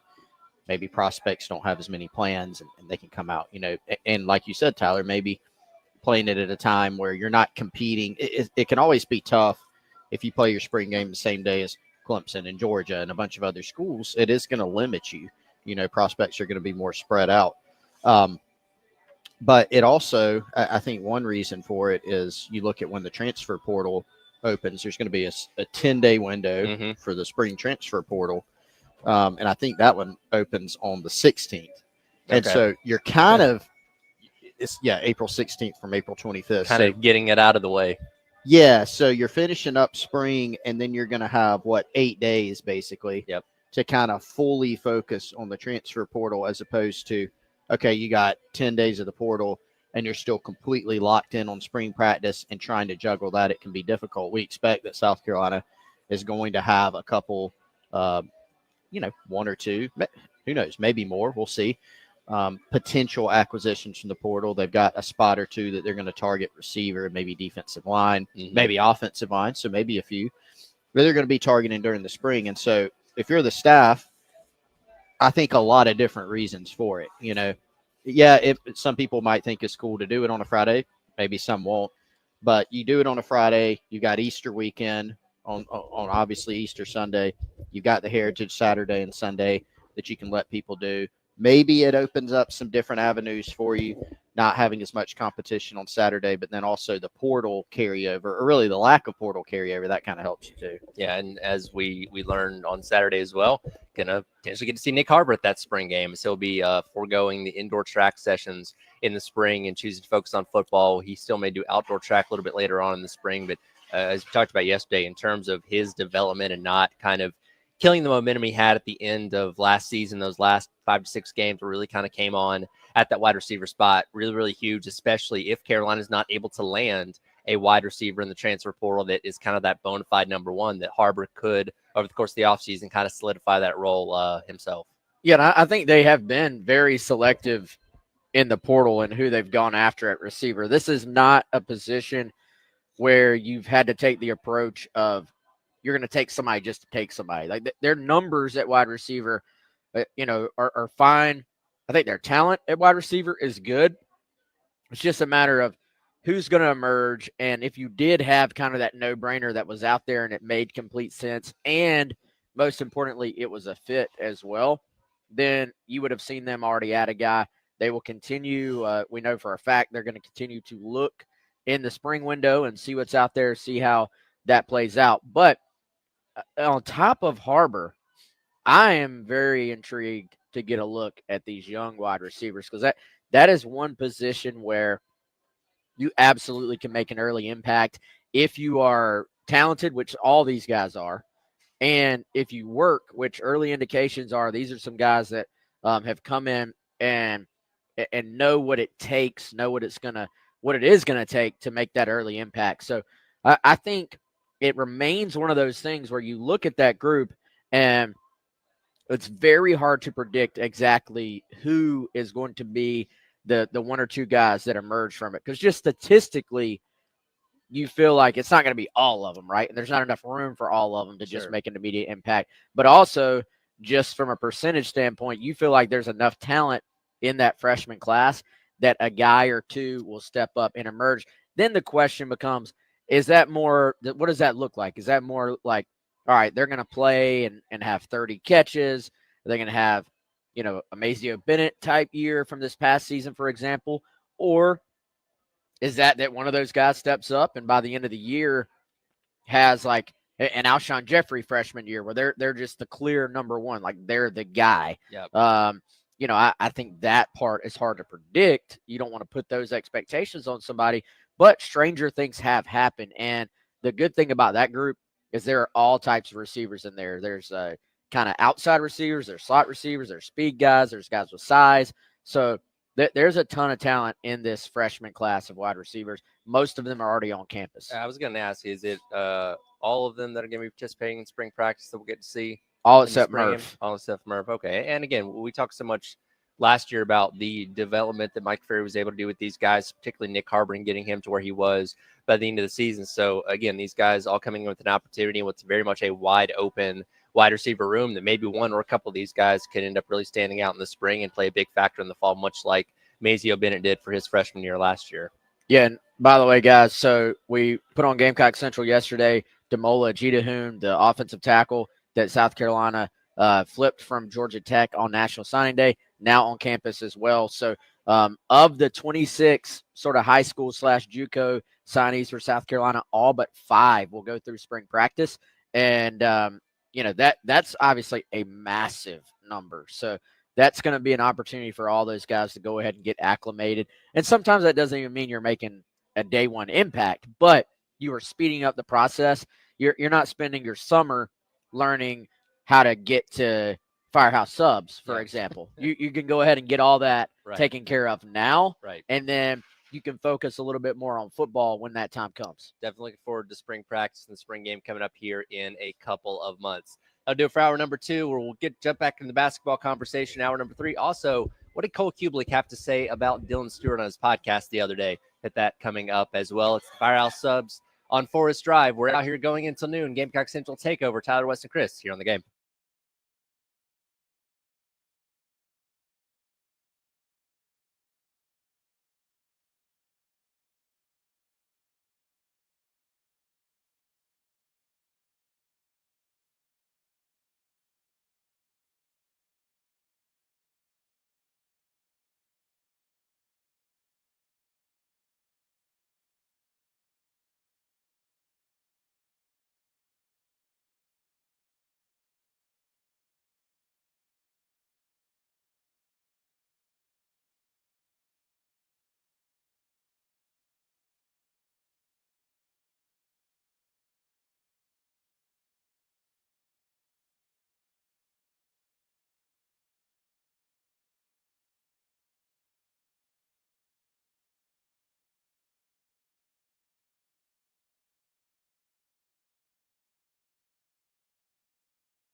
just on my headphones. 11 o'clock. Welcome back in. It is the Gamecock Central Takeover Hour presented by Firehouse Subs. Tyler West and Chris broadcasting live at Firehouse Subs here on Forest Drive. Shout out to our guy James, who just came by and claimed some baseball tickets for opening weekend against Sacred Heart coming up here in a couple weeks. Now, he did have to beat Chris in a 40-yard dash. That was his task, and man, he blew you off the line, Chris. I know you're a former track star, but yeah, it seems like it's been a while since you've done that. James had on his running shoes and everything. He was prepared. Also saw somebody come in just now, and that was so cool to see. Just he didn't get any tickets, but he did use the Rapid Rescue to go. There you go. He walked right in, food was ready, and walked right out. He's good to go.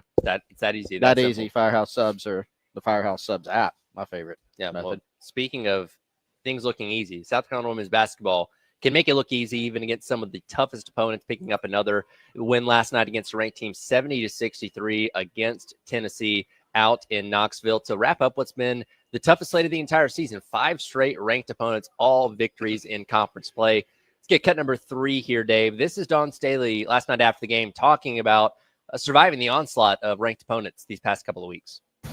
Our team is resilient. I mean, they can win a lot of different ways. You know, I think the biggest pull on this stretch is mentally. Like it's obviously is a physical battle just to play in the SEC, but to do it against the top teams in this conference is hard.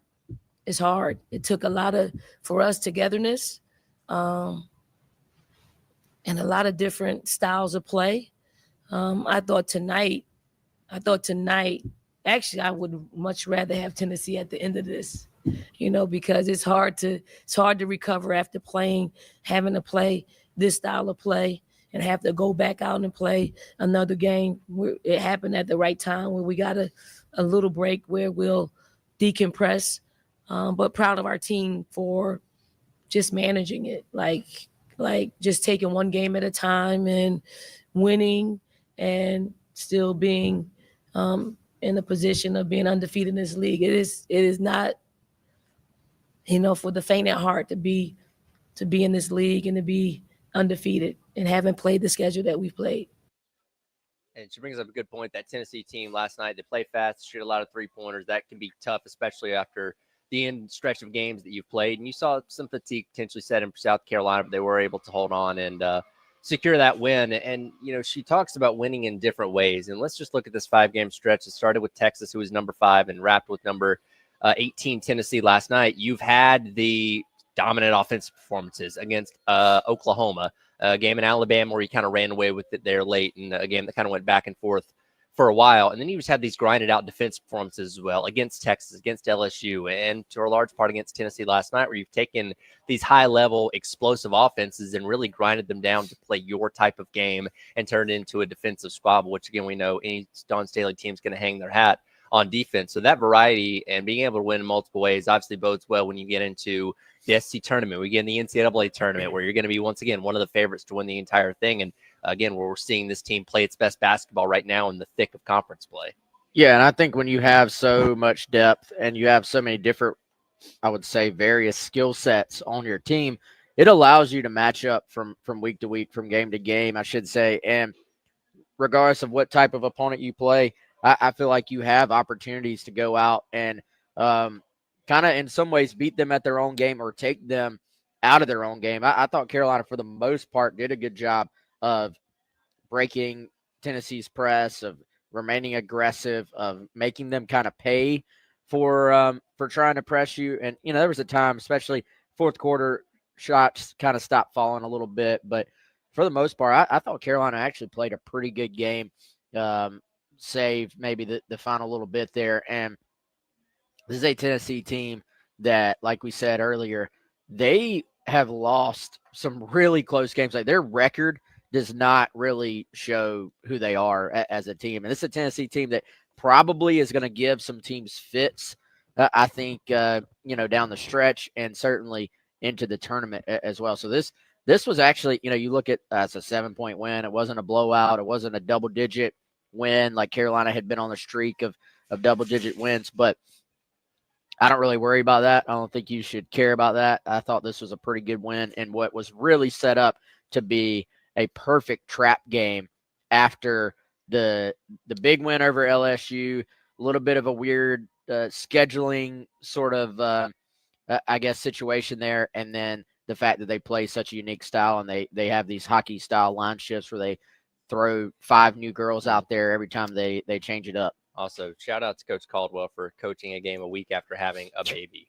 God, that's they told the impressive. story on the broadcast of Pat Summitt having Tyler Summitt like going into labor, visiting a prospect, and then the prospect was at the game today. Yeah, yesterday. at the game And yesterday. also refusing to have the baby anywhere but the state of Tennessee. Wouldn't land in Virginia because Virginia beat them Virginia in the Final had beaten Four. them.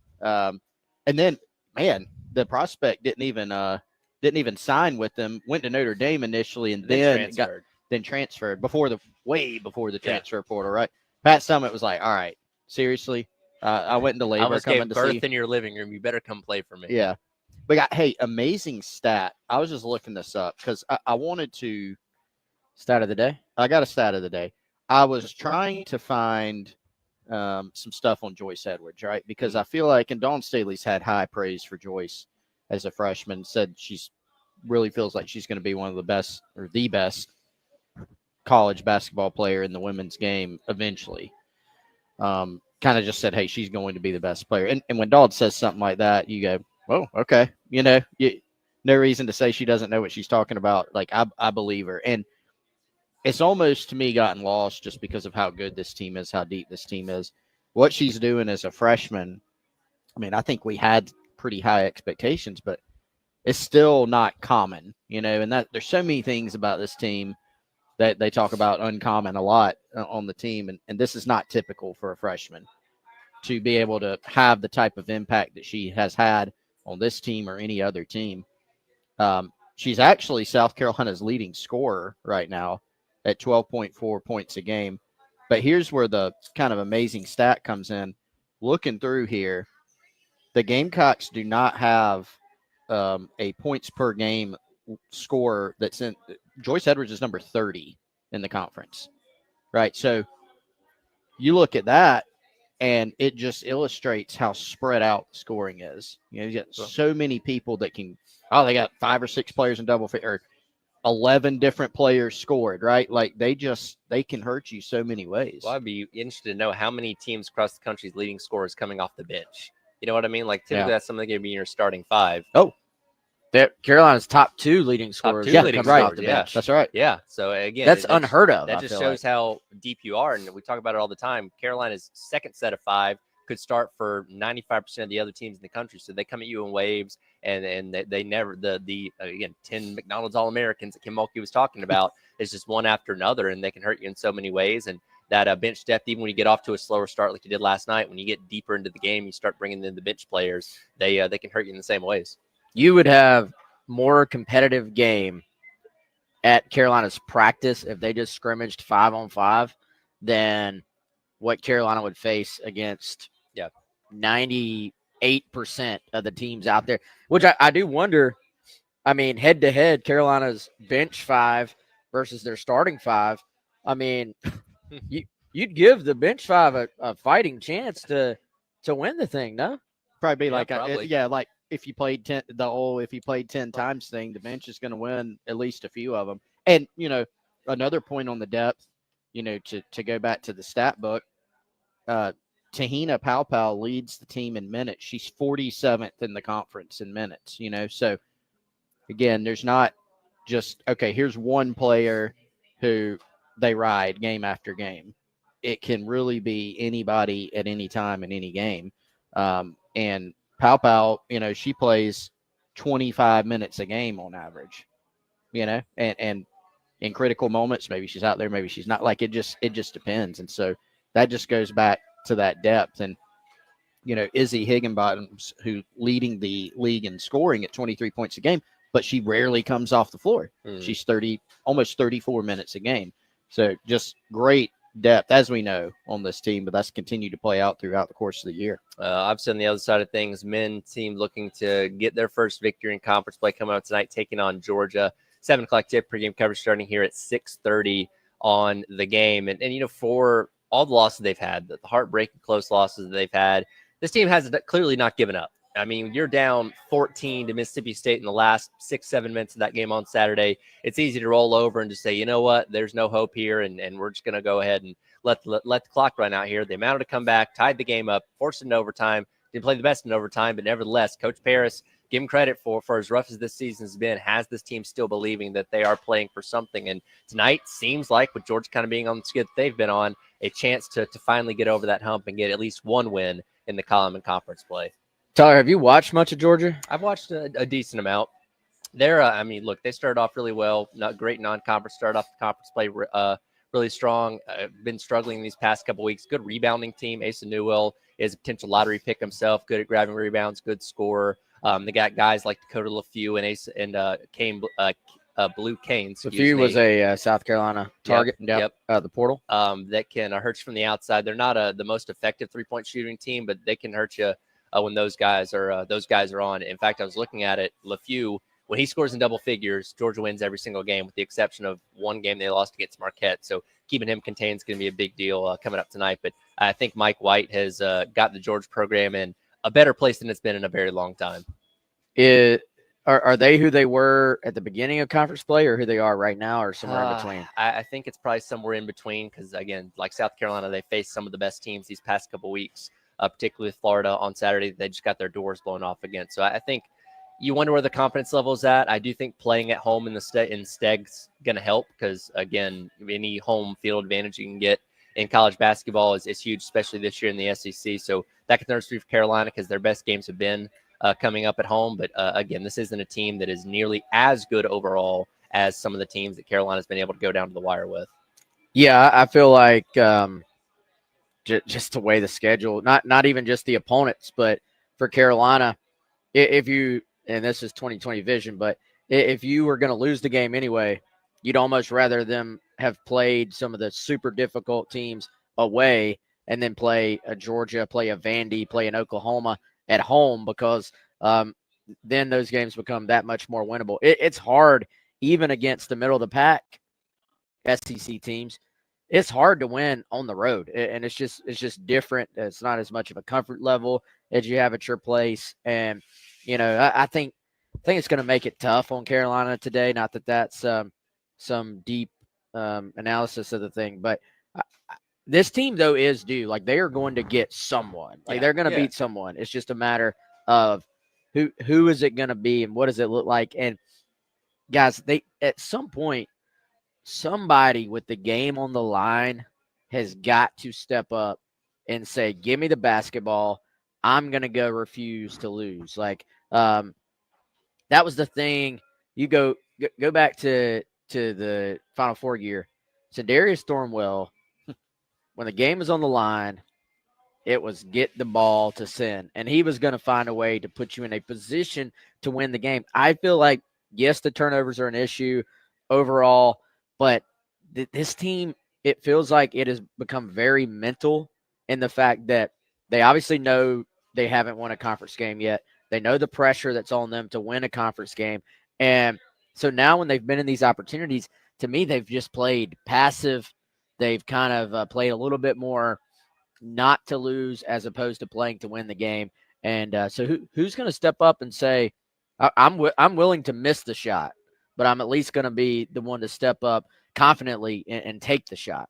Again, that game coming up tonight at 7 o'clock. You can also get in on our of the week, and you can win a Gamecock Traditions gift card this week.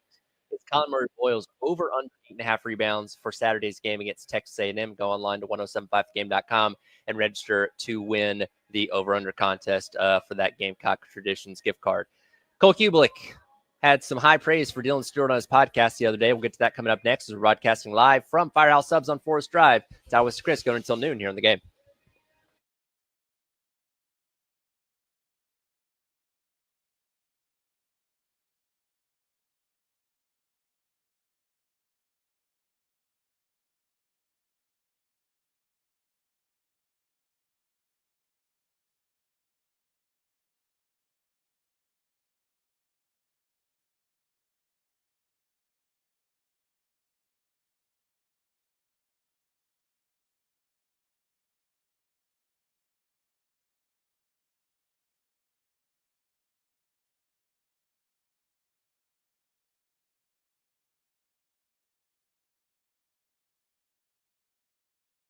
Probably know by now, we are live from Firehouse Subs here on Forest Drive, going for another 45 minutes. But even after we leave, you got an opportunity to hit that rapid rescue to go. Order online. That's at firehousesubs.com. Or, of course, easiest way to do it, but we always say get the app. Hopefully you already have, but if you don't, you can download that for free today. Then, like I said, hit the rapid rescue to go. Avoid the wait. You can order online. And you want to try something new? I'm sure you all got your favorites, but if you're looking for something completely new, try this new French dip with premium cut roast beef, all on a garlic bread roll with the au jus on the side, which, of course, is what makes it. 2 kinds of cheese, toasted to perfection, as always. Again, we're going to be here another 45 minutes or so giving away tickets here at Firehouse Subs, Forest Drive. Come see us, and even after we leave, come get your lunch from Firehouse Subs.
Again, it is the Gamecock Central Takeover Hour presented by Firehouse Subs. Tyler West and Chris along with you on your Tuesday here out at Firehouse Subs on Forest Drive.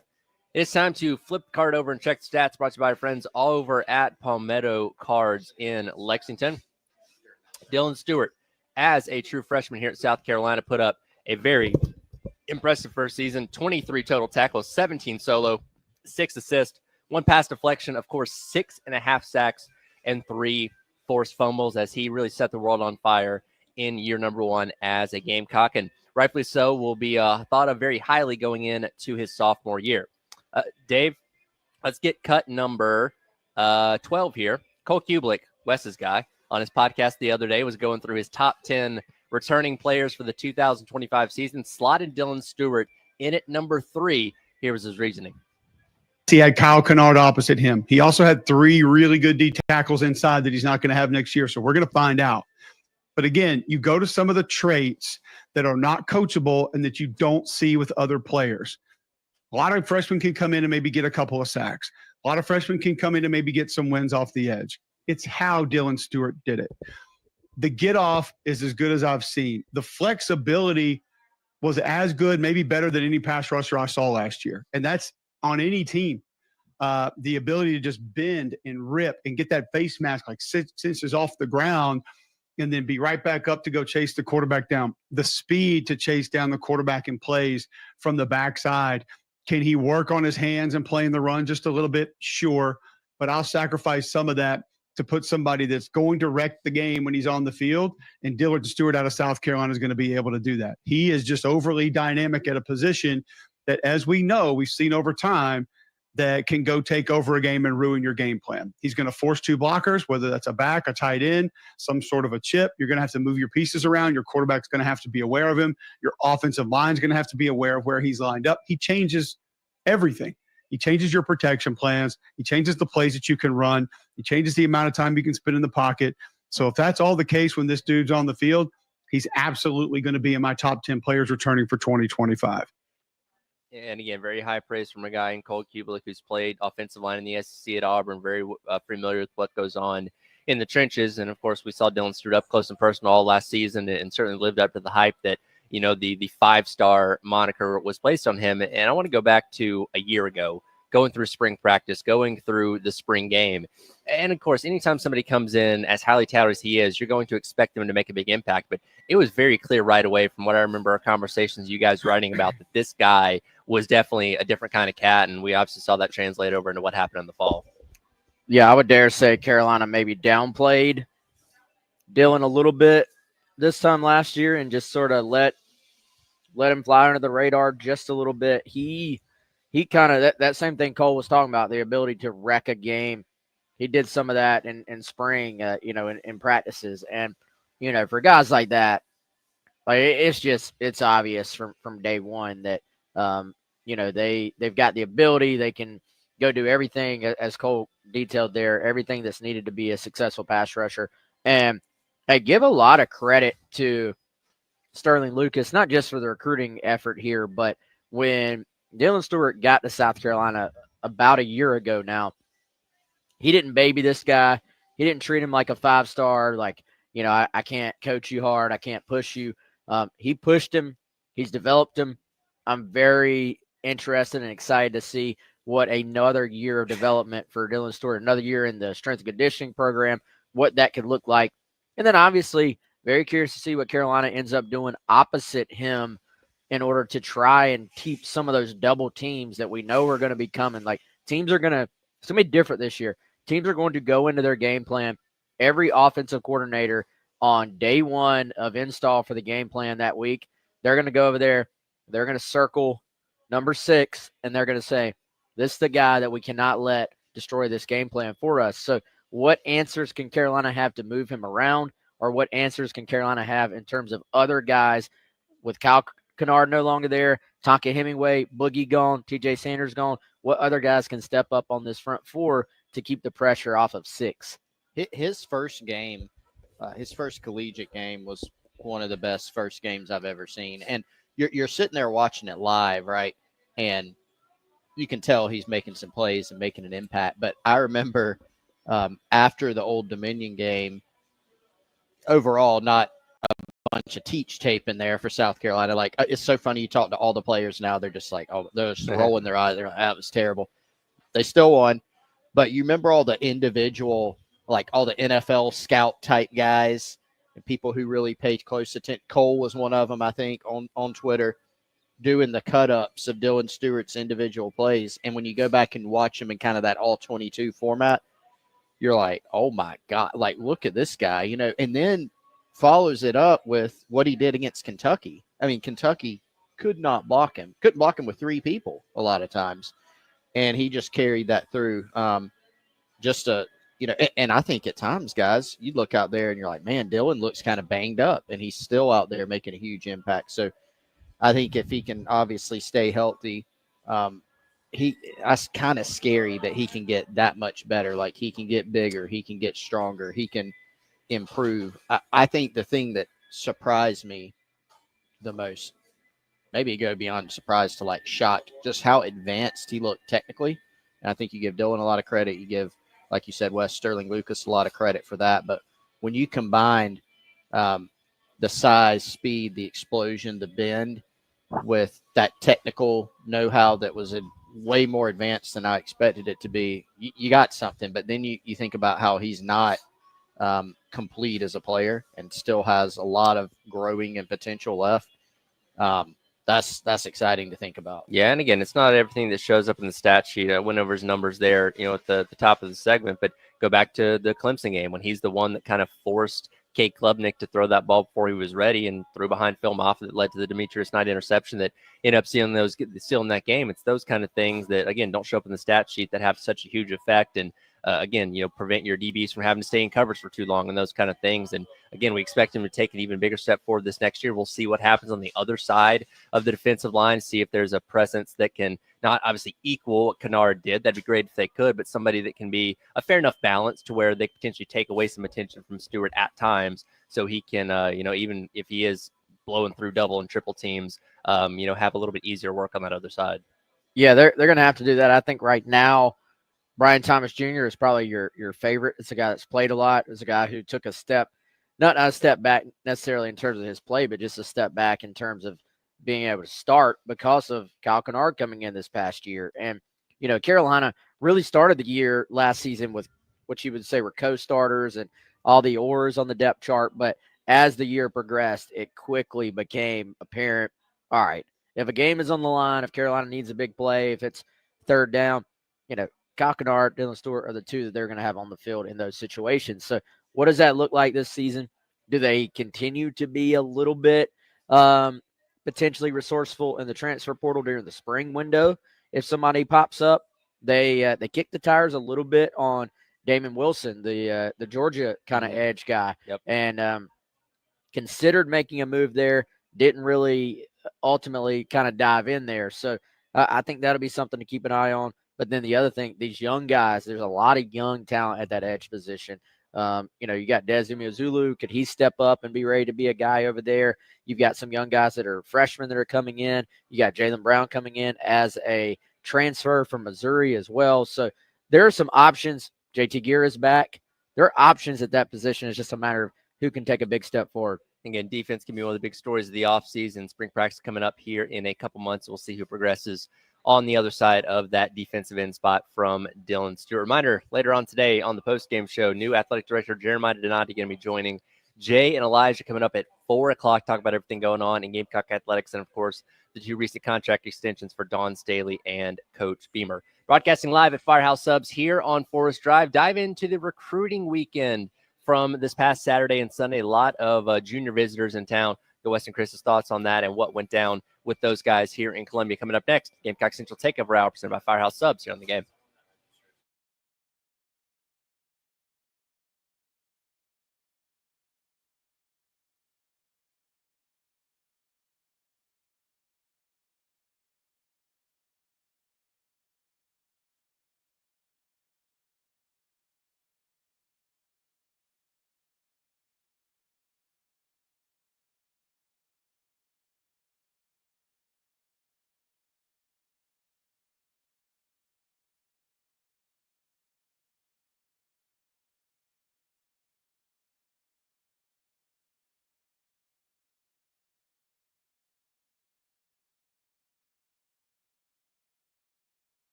And Gamecock Central Takeover Hour presented by Firehouse Subs. Tyler West, Chris, along with you here on your Tuesday on the game at the Firehouse Subs here on Forest Drive.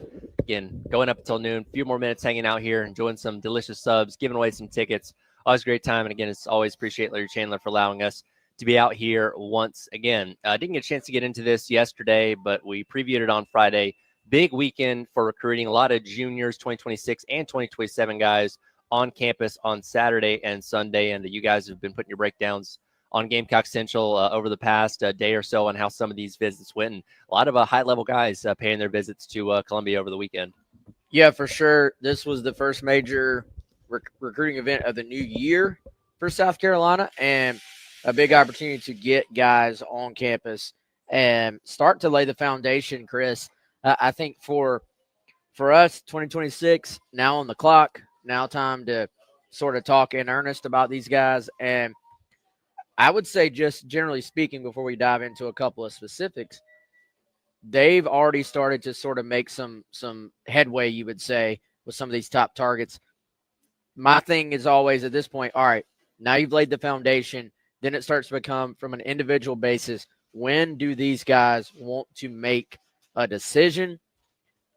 Are you going to take official visits going into June? That seems to be the time of year right now that kids are already starting to think about the process, their plan for the process, and what that actually looks like.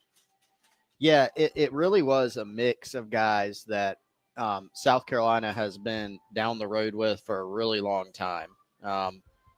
Guys that they've been recruiting for really multiple years, but also some guys that are kind of newcomers, to the recruiting block, so to speak.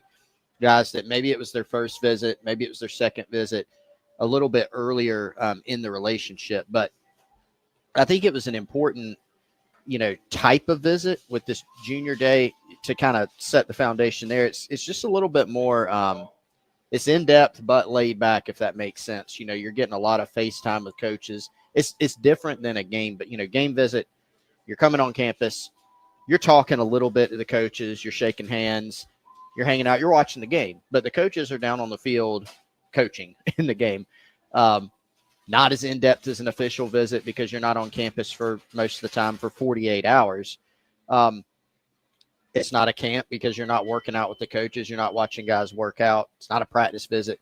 You're just on campus kind of hanging out, but they do, sit the guys down sometimes individually and show them, hey, here's how we envision using you. It just gives a really good opportunity for the staff to get some valuable in-person FaceTime with these guys. So, I mean, Wes, a pretty impressive list. And a lot of guys that, whether they've been, relatively newer targets or they've been on the board for a long time, a lot of guys that South Carolina has really prioritized in this class. You can kind of go up and down positionally, and there are some positions where they had the guy or the guys on campus that are their top targets at that spot. You think about, Rodney Dunham at edge from North Carolina, one of the top edge prospects in the country. South Carolina, Sterling Lucas, they're involved with a few big-time edges, but he's one. He's certainly a huge target. Receiver's another one that comes to mind. Ryan Mosley out of Georgia, Gordon Sellers with an A from North Carolina. If you had to pick, hey, who are their two top targets, that's probably them. And they're both on campus, and they've both been on campus several times. So is Dunham.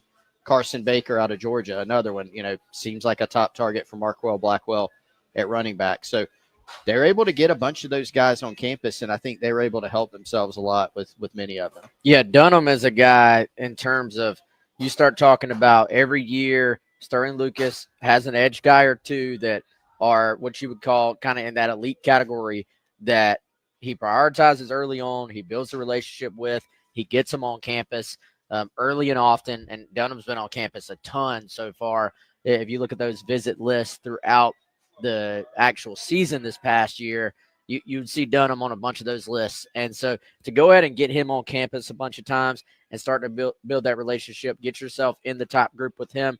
Now, to add these edge guys out of high school, like you're going to have tough competition. Like it's going to be a battle to the very, very end, you would say. But once again, the ability to potentially stack that high school talent at that position is here. We know they really went to the end with Jared Smith this past season. He was the one you kind of circled and said that's the guy that fits that mold. Before it was Dylan Stewart, of course, who they were able to land. And, before that, you go back, it was technically the guy that kind of fits that mold, I would say, was Nick Harbor. Even though he's playing wide receiver now, he was the guy that Sterling Lucas really got in on incredibly early, was a national prospect, and then ultimately, as we know, became an offensive player. But early on, the talk was edge. So I think this fits a trend we've seen with Sterling Luke. We've seen it play out like this. Now the question becomes, can you close out a guy with this very tough competition? But for those who don't know, Dunham, number 3 edge prospect in the country. He's an elite guy, potentially a 5-star before it's all over with. Once they start adding more 5-stars, there's a very limited number of 5-stars in the 2026 rankings right now. That number will grow by the end, and he's got a great shot at being another 5-star edge target for Carolina. So definitely someone, if you get excited about the stars and the big recruiting battles and stuff like that, I think Dunham is one to keep a very close eye on for South Carolina. Yeah, when you swing big on those guys, no matter what school you're at, a lot of times we say, well, Georgia, Ohio State, they kind of sign who they want. When they recruit 5-star guys, yes, they get some. Ohio State had 10 5-stars on their national title roster, as you've laid out, Wes. They don't get all of them, right? And so you think about some of the recruiting battles. First of all, you got to be willing to get in them, and you got to be willing to stay in it until the end. Sterling Lucas won out on, Dylan Stewart, Nick Harbor. He's been involved in some other ones like Jared Smith, Isaiah Gibson, comes to mind in the last recruiting cycle that they didn't get him, but they did get to the finish line with an opportunity. And on guys like that, that's what you want. Now, obviously, you want to close on more of them. You want to be able to sign those types of guys, which they did with Stewart, which they did with Harbor.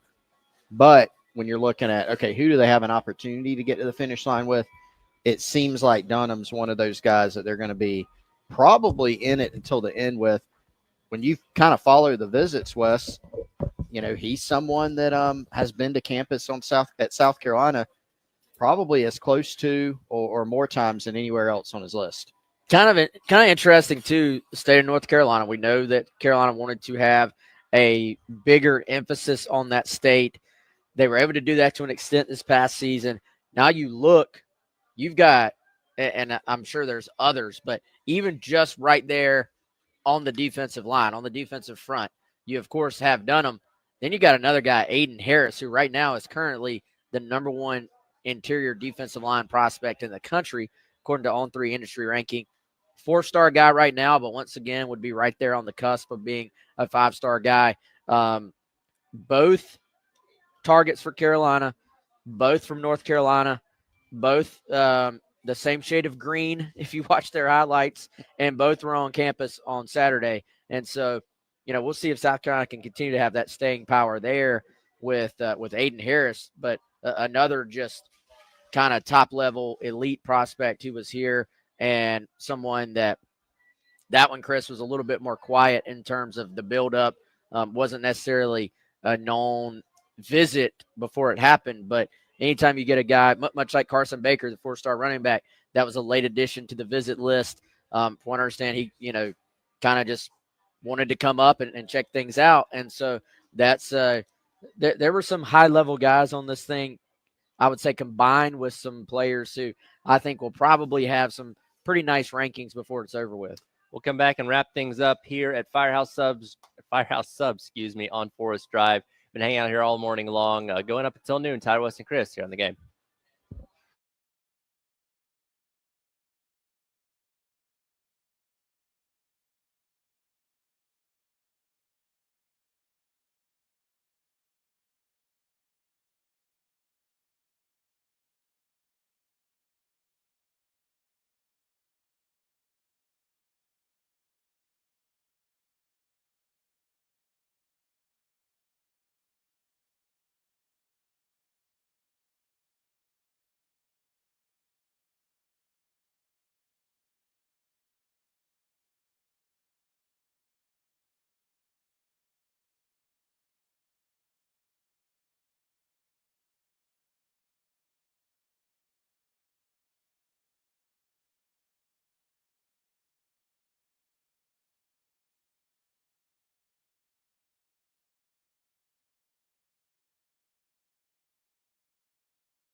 Welcome back in. Gamecock Central Takeover Hour presented by Firehouse Subs. Tyler West and Chris along with you for a couple more minutes here. As always, appreciate our guy Larry Chandler for allowing us to hang out at another one of his Firehouse Subs locations. He's not around today. We usually talk to him for this last couple of minutes here. We'll try and catch him at the Firehouse Subs we'll go out to coming up next month. But guys, I've been talking a lot about what happened over the Junior Day visits this past weekend. And of course, it's really early on in the process. We're 10, 11 months away from early signing day coming up in December. So a lot's going to change between now and then. But in terms of this 2026 class, and I saw a lot of, linemen, things like that on the visits this past weekend, where do kind of the priorities lie kind of from most important to, never say least important, but the least worry, I guess, for what you're trying to pull in for this class? The funny thing is, trying to think, guys, I kind of feel like, and this is a good thing, Carolina's at the point, I think you can kind of just sign a balanced class. Now, the portal clearly changes how you approach things. Like if you have a need, it used to be, I remember some of those Spurrier classes, them being like, well, we're going to sign 7 guys in this position group. And, it's all freshmen, or there might be a JUCO guy mixed in. And then very slowly you would have now all of a sudden graduate transfers are a thing and they can play right away. We're going to get this graduate transfer to come in. And that was kind of rare too. But for the most part, you had to fill your needs in the high school classes. And in theory, you'd be doing that 2 or 3 years ahead of time, but it didn't always work out like that. And so I look at this class, I do think it would be important for them to sign a high school running back just to sort of get a guy who can be a foundational piece at that position. But again, that's not like a numbers thing where you're saying they've got to sign 3 high school running backs. That's just not the case. Do they want to sign a couple of talented wide receivers? Yeah, I'm sure they do, but they just signed 6 freshmen. That's not a class where you're going to need a bunch of guys. I do think from a numbers standpoint and from just a need standpoint, you want to keep adding on the interior defensive line. I would say in a perfect world, you want to maybe add just a dynamic guy there if you can get one. And then the other side, I think this is a fairly important offensive line class just because that's a position where you want to keep stacking guys. And we've seen them, for the most part, the last 3 or 4 years, sign these big offensive line classes out of high school. Well, this past season, it ended up just being a couple of guys this past cycle. So I think you want to, that's a spot where still as many offensive linemen as they've recruited, their overall numbers are actually on the low end for the number of guys you want to carry on a roster. So I do think just continuing to add O-line talent, which they're in a position to do so, should be a priority. But for the most part, I think you just say, hey, you just want talent at every spot and a fairly balanced class. Yeah, offensive line, to piggyback off that, man, you look at it, it does appear to be, if you can get to the finish line with some of these guys, they've got a chance to sign a really quality high school class. You're right, Wes. I mean, bigger classes from high school in the past. Think about like the 2023 cycle when they brought in an impressive group of freshmen like Troy Ball, Tree Babalade, Marquis Anderson being in that class. They have a chance, I think, to do something similar in this class. Darius Gray from Virginia wasn't on campus this past weekend, but guy they've been recruiting for a long time. Desmond Green, who is from the state, who was here on Saturday. Zion Giles, who's one of my favorite offensive linemen in the class as a prospect out of Carver's Bay. Also, I don't think was on campus this past weekend, but another player that, Carolina's battling Clemson on and some others. You look at some of the guys that they're recruiting, even if they weren't here this past weekend, they've been on campus before multiple times and project to be back soon. So I do agree with Wes that it is a class I think is going to be balanced. There's some spots where you're going to be able to be more picky because of what you have coming back on the roster. Tight end, for example, probably looking at one, and maybe you go get one out of the portal, or maybe you decide you need 2, but you're going to take one as kind of a baseline. You want to be picky with it. Receiver, after taking 6 from the high school level, you're probably going to take a couple from the high school level in this cycle, and you want them to be really good, like Ryan Mosley and Gordon Sellers, who we talked about last segment. So I think you could be choosy at some spots. There's not one that you can look at where you go, okay, they've got to sign 5 or 6 guys at this one spot. Last couple minutes here. Any changes to the sandwich power rankings after today? We got a nice sampling of, I think, just about everything. French dip is, I know it's newer. Only had it a couple times. It's moving up. It's moving up, man. It's knocking on the door of maybe not taking the top spot, but maybe being number 2 potentially. What's your favorite part about it? Everything. The caramelized onions, probably. Really? I don't know. It adds that nice little bit of crunch and sweetness to it. That again pairs with the au jus. It's just a nice little mix there. The au jus to me is what puts it over the top, and the fact there's 2 types of cheese on there that are kind of melted together. Nice, just little kind of. You can tell they went the extra mile on the details. Sure, with that one. Brisket, add bacon. That's hard to beat. That's Larry's number 1. That's how I got on it. Still my number 1. Josh says this is number 2. This is number 2. We don't know what his number 1 is. It's unclear. Yeah, wild card for number 1. Well, all right. Is turkey bacon ranch still number 1? Or no, is brisket add bacon, add bacon hot with sauce. the Gator hammock hot sauce is number 1. And I gotta say, French dip is competing with TBR. So TBR might be 3 now. TBR might drop down to number 3. Gator still hammock good, hot sauce, still. by the way, has a 7 heat rating. Is that correct? It's got a nice little kick to it. It's not going to set your mouth on fire, but you'll know it's there. Did they have some 10 heats, or does it stop at 8? I think we stop at 8. Might have to sign a waiver if you have a 10 or something. Maybe. Is the 8 that? Josh had the 8. Is it? Was it? Yeah. Decent. Not Yeah. too bad. You want to be able to taste the sandwich. The 7's good. It's Yeah. got the habanero Yeah. flavor. So come on in. Yeah. 15 locations. You can't go We got wrong a hot with sauce anything, bar. quite frankly. And again, we appreciate Larry Chandler for allowing us to be out here once again. I think it's our 3rd trip maybe to this Forest Drive location, but always great staff here and appreciate everything they do for us. And can't wait to find the next Firehouse subs coming up next month. I'll do it for today's edition of the Gamecock Central Takeover Hour presented by Firehouse Subs. Coming up next, it's the halftime show with Terry Ford and myself whenever I get back to the studio on your Tuesday here on the game.